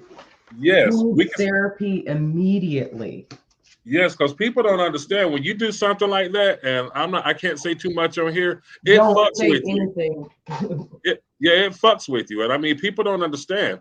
You may have been defending yourself, but it still fucks with you. You took somebody's life. You divergent yourself to something very sinister, and not to mention the therapy that people need when all of a sudden they've gone viral or they become in the public eye. And yesterday, the day before all of this happened, he was a nobody, and all of a sudden everybody's talking about him all over the world. You need therapy for that. I talk about that in my book, my Red Pills, because it happened to me in 2014 and I was still a liberal back then, so I did not understand what was happening. But I was depressed and suicidal for 2 years after that because I could not believe I had seen my face on the news for the first time, and I got doxxed and got fired from my job, and a whole bunch of shit happens after shit like this happens. Obviously with Kyle it's 10 times worse, but he needs to get therapy just for dealing with the public shaming alone. That public shaming will make you want to fucking kill yourself. And yeah, there's a lot of conservatives that are blowing smoke up his butt, but that's not healthy for him. It's like giving drugs to a child actor. Like, this kid is damaged right now. He needs to be we need to just give him some money and send him to fucking Disney World for about for like a month, you know what I mean? And give him a psychologist and make sure he stays fucking quiet. He should not be giving interviews. He should not be soaking up the fame, because that's only going to make everybody look like, oh, see, he killed people to get famous, like, which obviously isn't the case. But you know how people get, you know how these people like to start rumors. Well, the thing is too, like, I'm noticing like this new conservative movement, it's not even a movement anymore. Half of these motherfuckers aren't even real conservatives. They're a bunch of goddamn coons, buck dancers on black side, and on the white side it's a closet racist and fucking low life nobodies who didn't have anything to damn fight for before, and they claim they care about their country, yet they're still holding on to the same goddamn things that got this country fucked up, the division. So I mean, it's like, and I was saying last night, when I went on my rant on TikTok, is that I don't even know who my alliances are anymore, because here I am as a conservative, I get under the microscope, and it's hard for me because now either you line up with these conservatives, or you're not, true to the game, or you must be a liberal because you're talking about the social injustices that's going on. And yes, there are social injustices. So when where do I belong here? You see what I'm saying? Where the fuck do I belong? And it's like on TikTok, these people, they want to blow smoke up my ass, like, well, damn, Ricky's intelligent. Let's put him in our clique. And they want you in the they don't even fuck with you unless you got like 50,000 or more followers. It's kind of like, even though I had the 1.5 million starting back over, they don't fuck with you until you like get up there. And it's like, I wonder how many people in the real world have that shallow attitude about patriotism, that they feel that they're in a social club. You know, are they? They're not really doing any real work. They just sitting on TikTok trying to sell merchandise, sitting on YouTube trying to sell merchandise, get their name known. That's bullshit. I know. I'm so glad you said that because I went after some big content creators and I used to follow them. And I had a disagreement with one, and the sleuth of people who came after me, you know, they claim that conservatives, you know, we have each other's back, you know, we're going to build each other up when you fall and you lose accounts, you know, prop each other up, you know, and it's so opposite. I mean, it's hard to know who to trust. Now, anybody can claim they're this or that on social media through the lens of a camera. But what I put out on my page, it's 100%. There's no hiding it. It's exactly what I would say to somebody to their face. And this one content creator, it was over Afghanistan and what happened over there.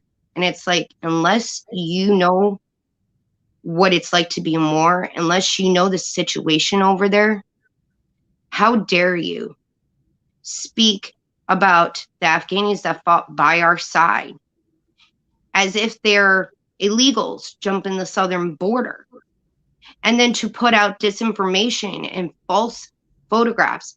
It just irked me to no end. And as a veteran and a fourth generation veteran, I couldn't be silent. And then just one after another, people were screen recording my video and putting it up and blasting my name. And I would block them from one account and they find my other accounts and they continue doing it. And it's like, I thought we weren't about harassing people, bullying people, you know, doxing people. We're better than that. We're supposed to be better than that. And I'm not one to mass report anybody, but yet you're mass reporting people. And, you know, and it's like, what are we doing? We're dividing ourselves. And these people show their true colors. They're all about the facade of patriotism or the appearance of being patriotic. But do you really know what it's like to be patriotic? Like, have you gone to every depths to fight for your country, whether you served or not? Like, really sacrifice your time, your, you know, put your family energy, your money, everything. Yeah, exactly. Like you and sacrifice, and then they question my patriotism, and it's like, how dare you? I served my country and I continue to fight for this country. Yeah. I was like, have you put your family at risk like I have? Have you put everything on the line like you have? My career, my reputation, the risk of going to jail. You know what? I'm just gonna come out and say it. I don't give a fuck. What do we have on TikTok? And y'all probably know the names. We got a Barbie doll, a beautiful woman who looks like a fucking Barbie doll, selling clothes. We got the token gay guy. We got the fucking what else we have over there? You got the beautiful fucking supermodel walking around there, shaking her ass in front of the American flag. You know, all of these fucking people over there that claim that they are big time conservatives, big time patriots, are nothing more than people selling merchandise, selling access to their fucking websites and shit. But in my opinion, I just want to be honest and true to it. I don't want to hang with people like that because they're not really patriots. They put the mask on, and you know, it's like, wait a minute now, hold on, we got a transsexual here that's claiming, you know, he's going to be the first, you know, conservative transsexual presidential candidate. But you're doing everything that the left does. You're using the tokenism to push yourself ahead. Why not just take the core values that you believe in and move forward with those? Don't try to be the tokens. That's the crazy part. A lot of people, they misconstrue me for a coon because here I am as a melanated man, and the first thing they scream is, oh, he must be a pygmy. No, these are my core values, and I have deep love for my country. I won't have my kids' kids deserve a better country than the way this thing is turning out right now. And that's what I'm looking at. I'm not sitting here trying to get likes, follows, and shares and try to get money and all the other bullshit because, you know, I don't care to fit in some social club. Will that social club stand with me on the front line if need be? I understand, dude. I feel the exact same way, and it's I'm understanding that I am now understanding the difference between conservative entertainment and conservative activism. There is a huge difference.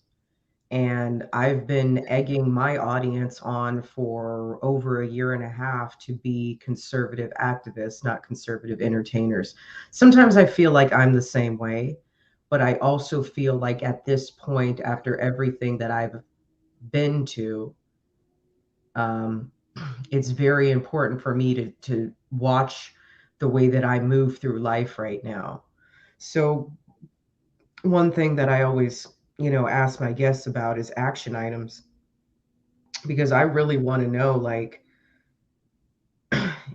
if see, everyone's scared to get involved in local. Like, I'm scared to get involved in local, but I want to do it. And I really, you know why I want to do it? Because Austin is the perfect place for me. You know why? Because I want to flip this city back red. And I also want to show that I can be all of those diversity check marks and still be a conservative. And you guys are not going to be able to attack me. I mean, they're going to try, of course they will. But I want to be able to say, hey, I'm this California girl who came from all this fucking homeless environment. And now I'm here in Texas and there's nothing but fucking junkies everywhere. Let's do something about it. Can we bridge the gap? So this is a very weird psychological strategy that I am trying to come up with to stay involved and be an example to others. But the thing about TikTok is that too many people that are there for the entertainment side of it, and it takes a little bit of time, and you really got to be watching people's videos for a certain amount of time to be able to notice the patterns in the bullshit. You know what I mean? Like the thing with Vet Talk, like I feel very strongly that what they're putting together is good. Okay. I hope that it never gets to the point where it grows too big to where there's drama in the group. I hope they can just keep the model of Vet Talk very simple and not try to overcomplicate it too much. I have to watch myself and do the same thing. But I mean, I feel like I'm swimming through TikTok looking for the real ones. I'm swimming through TikTok looking for the ones that have walked the walk the way all of us have in our own way on our own journey. But I'm trying very hard to stay out of stupid drama, because that's how the fake ones identify themselves. The more videos that they put out arguing about something that somebody fucking said, and they're going for days and days and weeks on the same fucking person, that's usually how you can tell a fake patriot. Because those of us who are looking for action items, those of us who are looking for news stories, those are us who are looking for any way to fight back. We're not going to spend too much time in the keeping up with the Joneses. Like, I will admit, I have a little bit because it's funny to me. But after a couple of days, like, I'm the type, I'm going to say what I say. Go on my Rumble, go on my YouTube, go on my Instagram. I upload my videos in 6 places. Okay. My receipts are everywhere. I don't want nobody arguing with me who hasn't listened to my receipts, and I don't want anyone playing stupid, acting like they didn't know the receipts were there. That's not how I fight.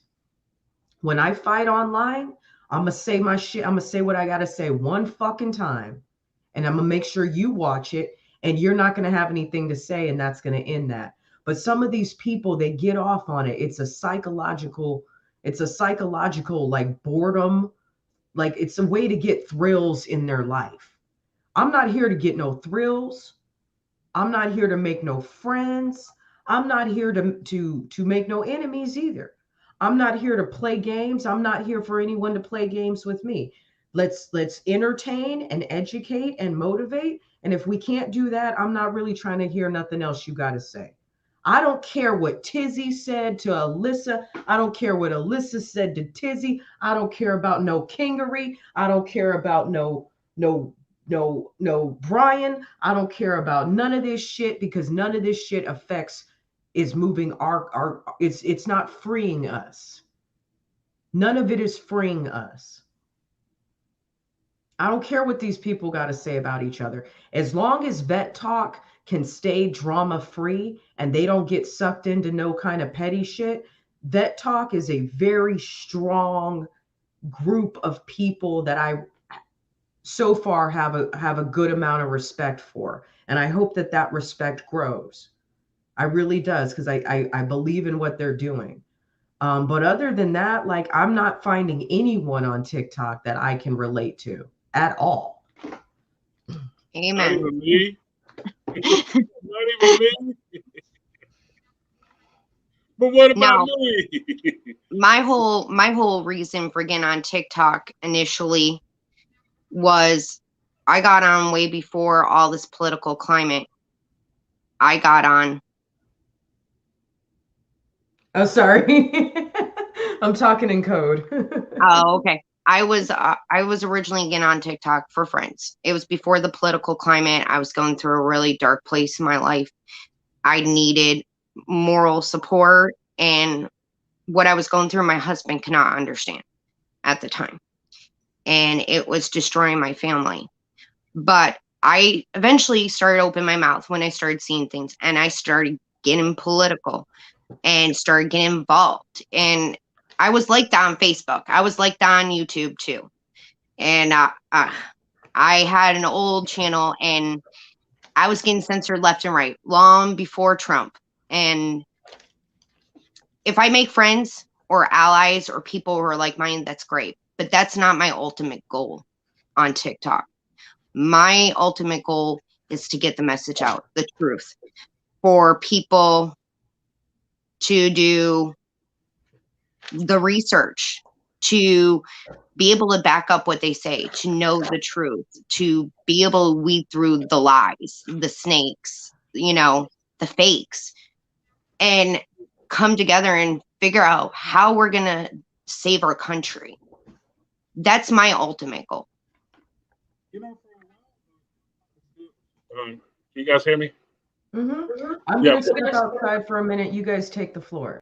Okay. Yeah, but for a while, I actually used TikTok for that, like, meeting up with people, learning where the rallies were, learning where the locals were, you know what I'm saying? Local patriots. And Yeah. but you'd be surprised what I spend most of my time for on TikTok. And people like, what? Yeah. I actually go to the shanty sites. I like to watch those people sing shanties. And I've done a couple of shanty videos myself. But that's what I use it mainly for now, because when I go to like these patriot sites, it makes me sick to just the level of fakery. You see what I'm saying? That Yes. level of fakery. It's just like, like, I mean, it's a big ass popularity contest. It's not real fucking patriotism. It's just a bunch of people down. Like I've seen lately, and what's his name? Steely, he's a friend of mine. I met him through TikTok, and he told me what was going on, and I didn't get involved in the drama, but I pretty much told him, I was like, this is what I was telling you about from day one. These people, they'll click up against you, and these are people that are supposed to be on your own team. And I've seen it firsthand more than once. I've lost friends, or at least I thought were friends on TikTok. I don't get very, I might get personal, but not to the extent where everything going on in my life. But when it comes to someone, I share, like, say, my personal name or phone number or where I'm from, exactly, like specifically, like the exact location where I live. I don't give that out to just anybody. And when I did, the first person I ever did it with turned on me pretty bad, humiliated me, berated me, a fellow veteran, on TikTok Live, of all things, and then started slandering my name. And group of people who claim they're fighters for domestic violence against SA, and they have their organization business page on TikTok, and yet you're attacking a person who's dealt with all those things, is a survivor of all those things, but yet you're an advocate for them. Look in the private chat. Are we talking about the same person? Let's see. No, I'm not talking about that person. No. Private chat. Oh, let me see. No, but I've had issues with that person. That was one of the people that I went after, along with certain people in that circle with that person, who's a man, and I got hit hard, but it wasn't those people specifically. He was a lot smaller crumbs. I don't know if it was jealousy because of the following I had, the platform I had. I've never gone to 10K, but I came close more than once. And with the people who have found me over and over again, that's who I've stuck with. Yeah. See, the thing is, what I found out though is the first person I typed in the private chat has a lot of drama surrounding that person. You know? Oh yeah, and so does certain people who are in her inner circle. A lot of them do, and in fact, they recently went after somebody else in the conservative circle. Now, mind you, that person they went after is not drama free. Okay, she had her own doing in the drama and doxing people, but she took a break from TikTok for 6+ months, and she came back on the platform solely to help people with a presumptive letter affidavit process to fight back against these mandates and to fight locally and statewide. And there was a drama that ensued between her and that group. And I was like, no. Hold on, I'm typing in the private message. I typed in a link up there. That's my personal website. I was wanting to know if we could sit down and talk sometime and see if you wanted to actually help me out with this one and have a place where we can like deliver real Patriot news. I would love to have you on my team. I would love that. I don't know everything, but I have a lot of knowledge, and I did actually start my own podcast. I had to take a break, unfortunately, because I'm dealing with personal issues in my life. But I have been very involved in local and statewide in where I live, and a lot of these big curators can't say the same. No. And it angers me that you claim you're so patriotic. Hello? Where did she go? Oh, I lost her. She'll come back in. Okay. Let me throw the link in there. Pissed off vet, come back here. But on the other one, don't click on the latest news stories because there are some things on there that we can't say on, I'm not clicking on anything. We're just looking at it. Do you want to? Is there somewhere you'd like to point us? Yeah. So basically, I have we put that site together. I got rid of the Confederate battle flag because it was turning off a lot of people. Oh, that one. Yeah, the front page is turning people off. Yeah, that one. It was turning off a lot of people. Let me go back. Let me go back. But that's but that first news story is David Carroll, and let's see, we got like there's a place on there where you can post your short videos, lead posts and whatnot, general discussions. We got a lot of patriots up in there that, you know, leave their thoughts every day.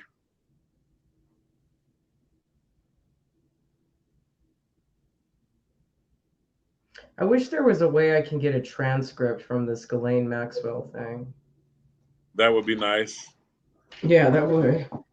But, you know, this is where you can find like your real Patriot news, none of that watered down CNN bullshit where you can actually talk to your fellow Americans without any kind of filter.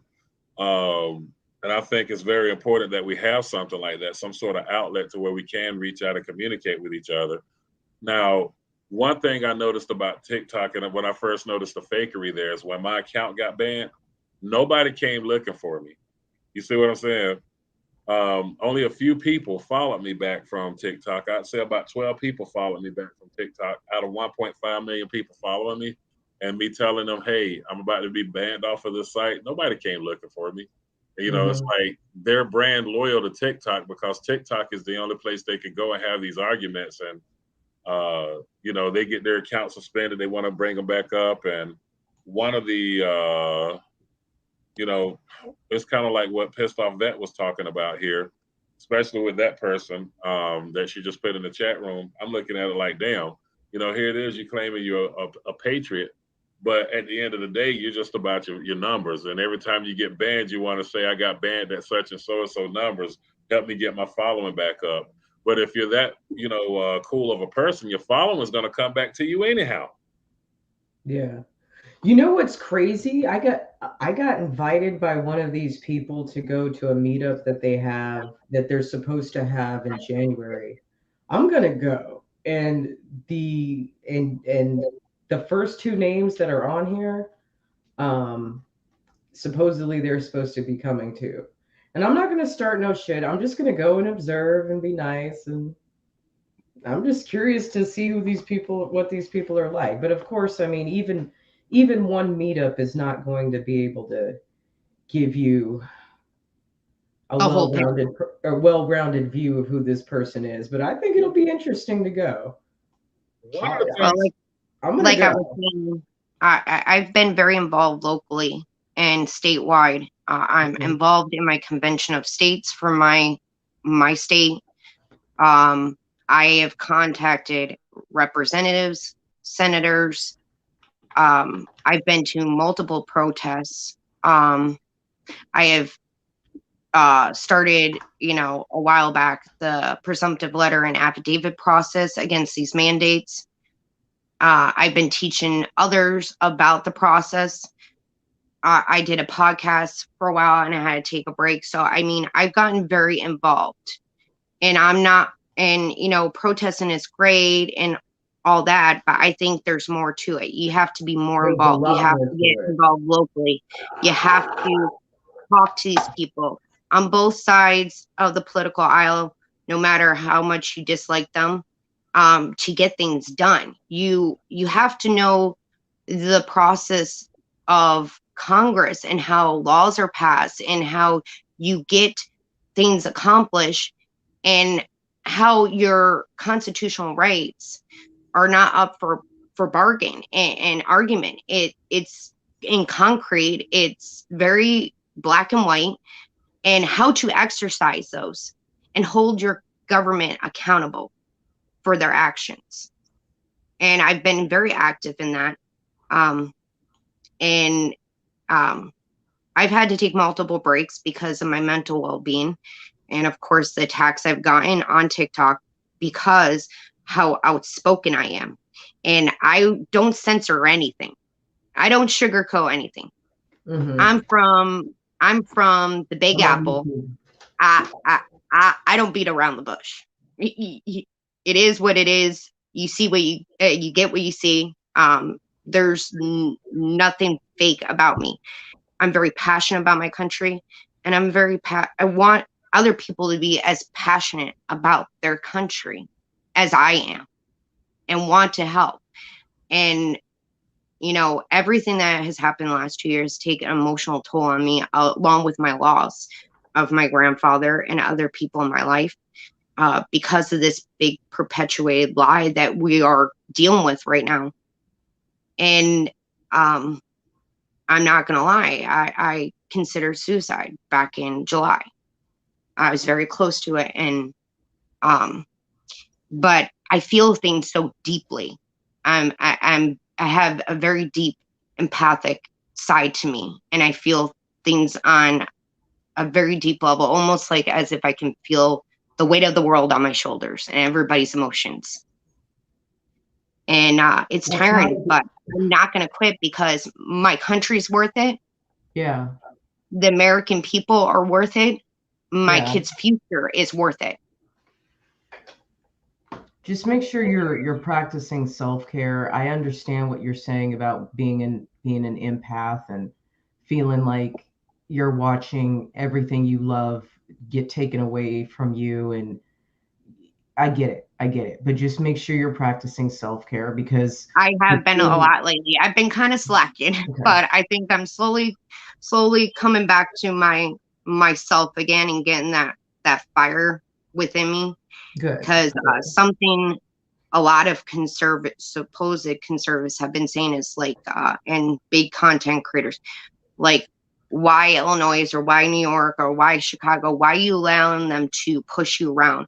Why are you, giving into these mandates? Why are you complying? And it's like, not all of us are. Are you going to the lengths we are?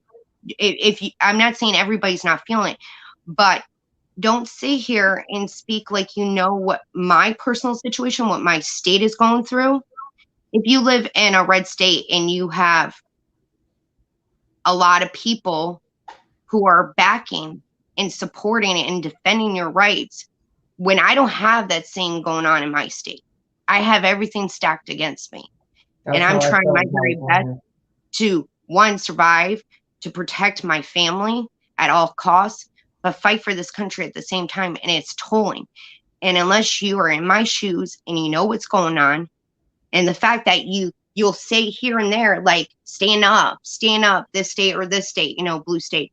But yeah, I don't see you coming to bat for us. You're all about you and what's going on locally, unless it's a national thing. Then you'll speak. Right. But yeah, you say, don't comply, don't give in, hold the line. But yeah, I see you conservatives going on planes wearing masks. So in a sense, you're complying too. Yeah, I have. Yeah, for sure. And I'm nothing against you, but I'm saying the ones. No. I agree, and I hate that. I hate that I make that choice every time I get on an airplane.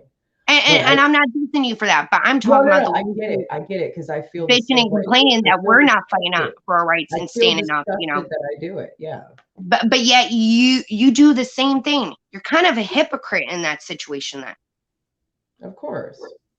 So usually what I'll do is I'll get a white mask that I can write on, and I'm kind of like the marker queen.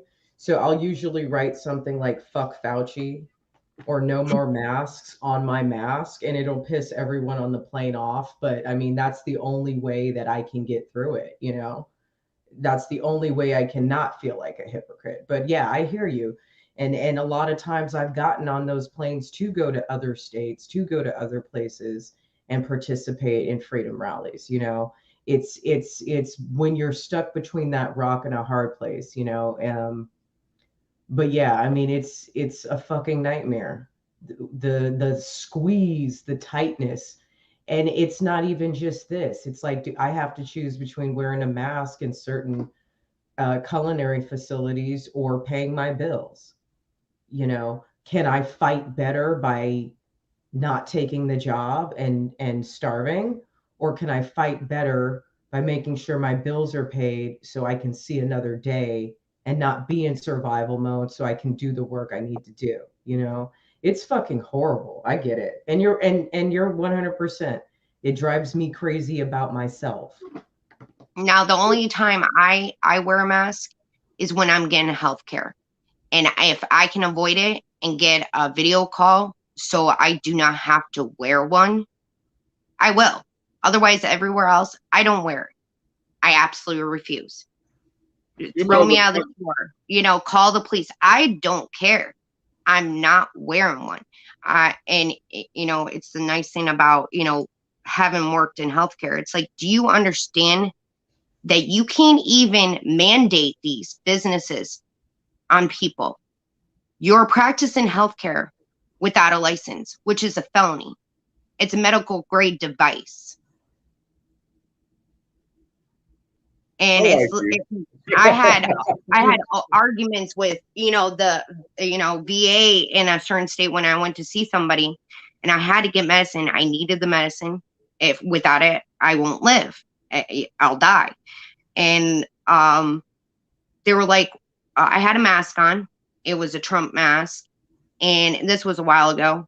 And they said, well, you have to wear one of these, a surgical mask. I was like, do you know that's not even up to OSHA standards? Do you know that does not deflect or prevent infection at all? And they're like, well, how do you know that? I work in healthcare. I used to use these all the time during flu season because I refused to get a flu shot. And they're like, well, then you'll have to put this on. And it was a face shield.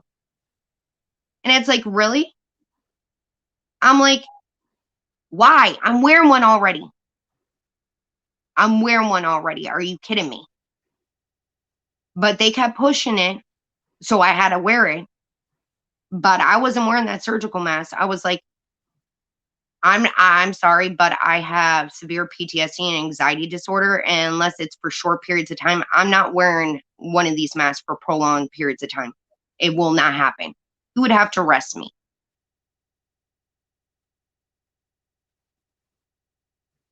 I mean, on a certain date in January, I even told my husband, I even told my kids, there is a chance I might not come back. I was willing to stand my ground, no matter what it meant or it resulted in. I mean, that's how serious I am about saving my country and fighting for it. We need to team up. You there? We need to team up. I need passionate people in my corner, not people who's chasing the fame. I'm not about the fame. In fact, I hate the spotlight. Believe it or not, as outspoken as I am, I'm more about the message. I hate the spotlight. I'm a very loner. I stay very close knit in a small circle of people, and being out in the public terrifies me. But if that's what it takes to save this country, I'll do it and suffer through it. With me, I just don't like feeling like, I just don't like being ignored. You know what I'm saying? I don't like being ignored. I don't like not being heard. Put it that way. If I have something that I want to say, I want to make sure that people hear me. If I don't, then it feels like I'm drowning. It's a mental thing. Like, what's the word I'm looking for? I've been in places. I get it. I when it's something like political, when it's something aggravating me, infuriating me, pissing me off, I have to say something or I'll bust at the seams. I'll explode. Well, it's kind of like one of the outbursts that I've had at one of my when I worked for the airlines, and I'm sitting there asking people about something, and everybody just like I was like, can anybody hear me? And everybody just kept walking like they didn't hear me, and I just slammed a piece of luggage on the ground, made this loud noise. I'm like, can anybody fucking hear what the fuck I just said? And everybody turned around and looked at me like, whoa. I was like, but to me, I'm the type of person that if I say something and I feel like I'm being ignored, or if I feel like, okay, maybe I'm not speaking loud enough, or maybe I didn't make myself clear, but I'm asking people, okay, where is the manifest for this flight that's coming in? Everybody just sitting there going on about their merry way, and I'm looking around at everybody. I'm like, okay, me being a big man in the middle of a fucking room full of people, and everybody just walking like they don't fucking hear me. I'm like, can anybody fucking hear what the fuck I just said? Everybody just turned around. What? I'm like, I know y'all heard me, so why the fuck did I have to go through this extreme to get your attention? But I am the same way at times. I can get very, very much like that at times.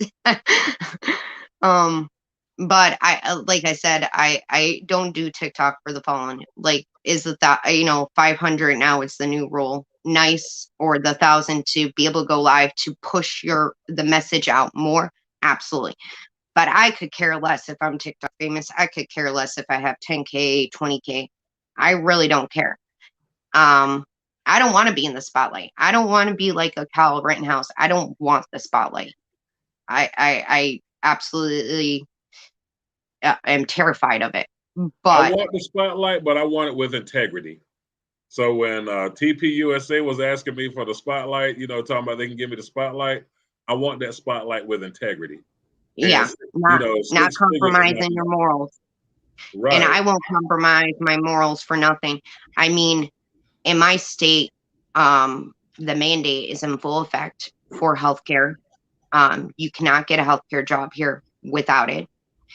And I have turned down 15 plus jobs at 18 plus dollars an hour, which is higher than what I was getting paid when I initially left the healthcare field, because I will not succumb and comply and give in and compromise my morals. I know with every bone in my body, there is something wrong about it. And I have researched it in depth. I have been following all the data. I watch left, right, and in the middle news to get all viewpoints. And then I do my own research. And with my health condition, I know that it would kill me.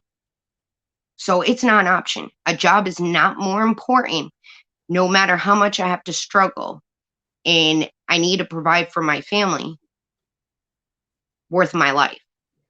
Because what is the point of getting a job with good pay to support my family and my kids if I'm no longer here?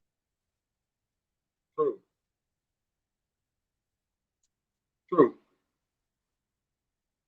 But with me, you see these people on TikTok and they're talking about their patriots, right? And they're Trump supporters and they still worshiping Trump.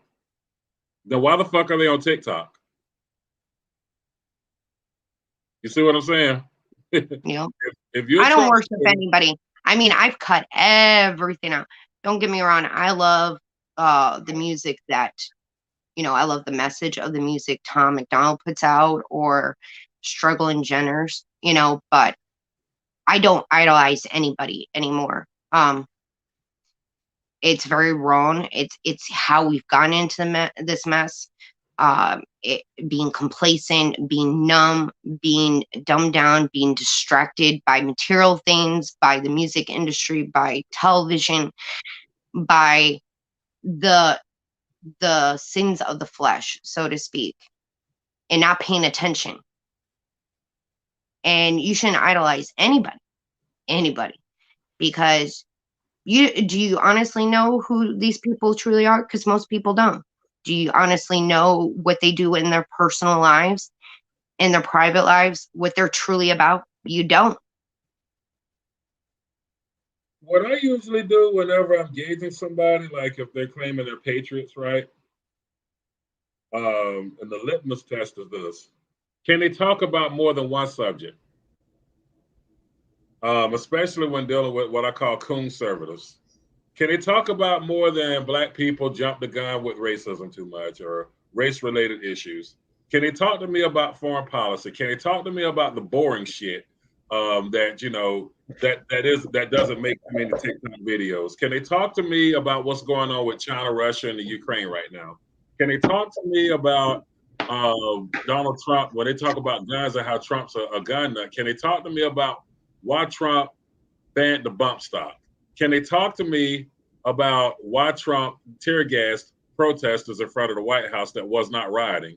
When, so basically the litmus test is, are they talking about the same thing? Are they talking about different things? Can they, hold a boring conversation with me? Because, we all know, us true conservatives know that conservatism, the trendy topics, are just like not even a fraction of what true conservatism is about, how to save our country. Do they know anything about the laws? Do they know anything about how the Constitution was written and how it was written, and why we should be scared to death that our founding fathers wrote the Constitution in a manner that they did? You see what I'm saying? and why the Second Amendment today, now more than ever, sticks out like a sore thumb. You know, can they talk about these things, or can they just sit around and talk about just the trendy topics or what news? I'm glad you brought that up, Ricky. And that's one thing that I want to get back to. I want to get back to the original roots of my channel. You know, when I first started this, I actually started on Instagram, and I was really talking a lot about history, and I was talking a lot about patterns of media and patterns of propaganda that I have noticed throughout my lifetime. So I'm going to be getting back to that, and I'm going to be doing a lot of more historical videos and military history videos. We're going to be talking more about the FBI, and then I've got someone coming on board, someone that I know and love from TikTok. He's a really, really great historian. So he's going to be coming on and talking more specifically about the Constitution, because I feel like everybody on the Patriot side needs a refresher course, big time. Oh, yes. So guys, so you two definitely be looking for that on my channel. And if you guys want to come back and get more into the nitty gritty, because like what you said about local, like people like you two are exactly what I've been swimming in that TikTok conservative sea looking for. I'm done listening to people bitch.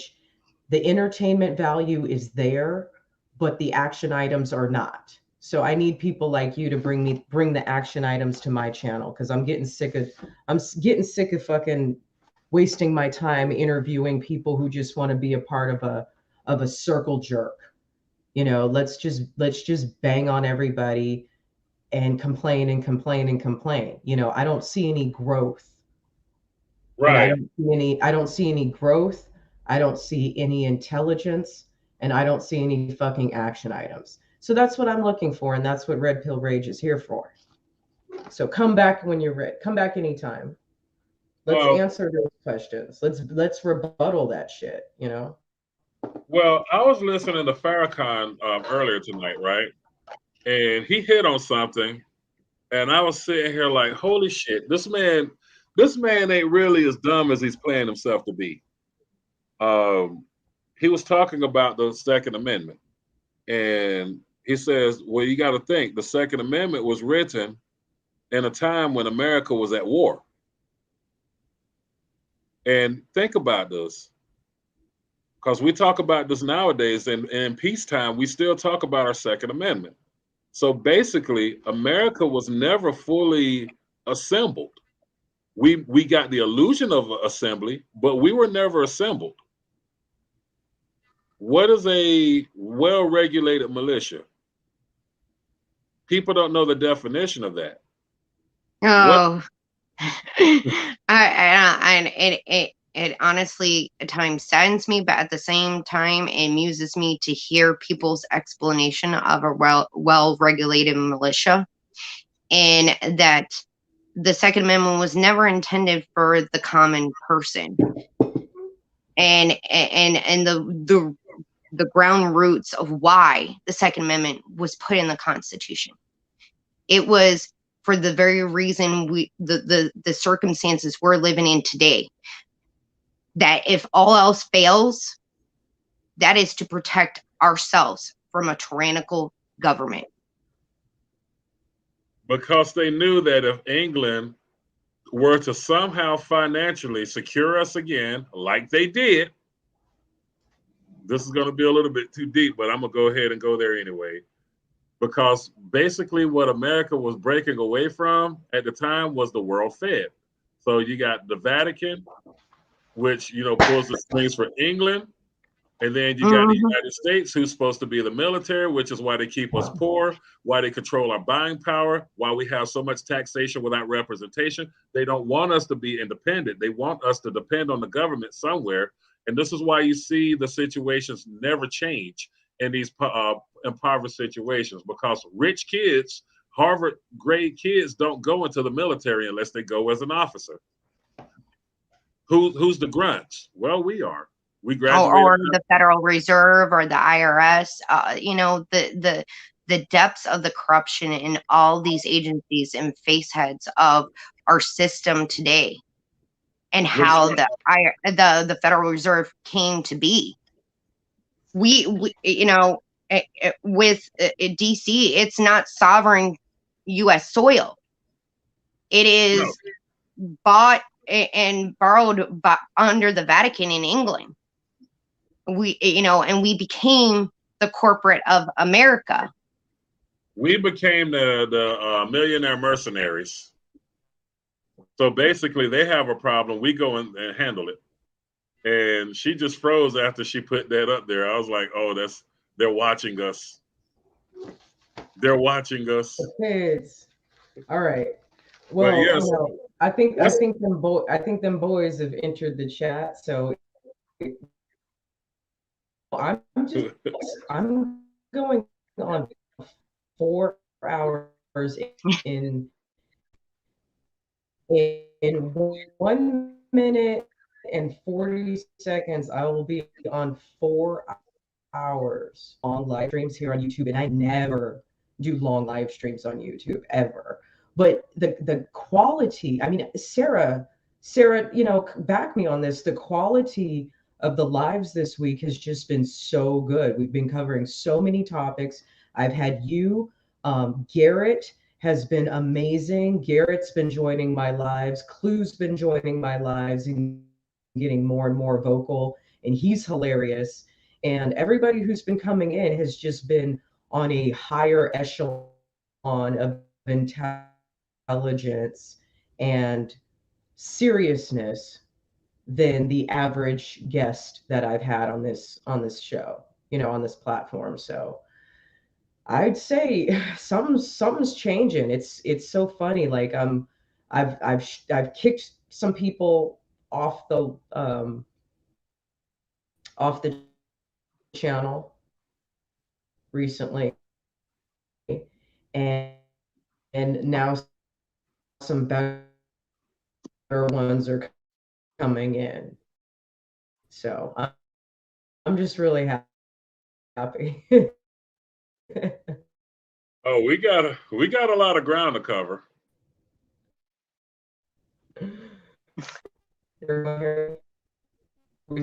Yes, sir. Are you there?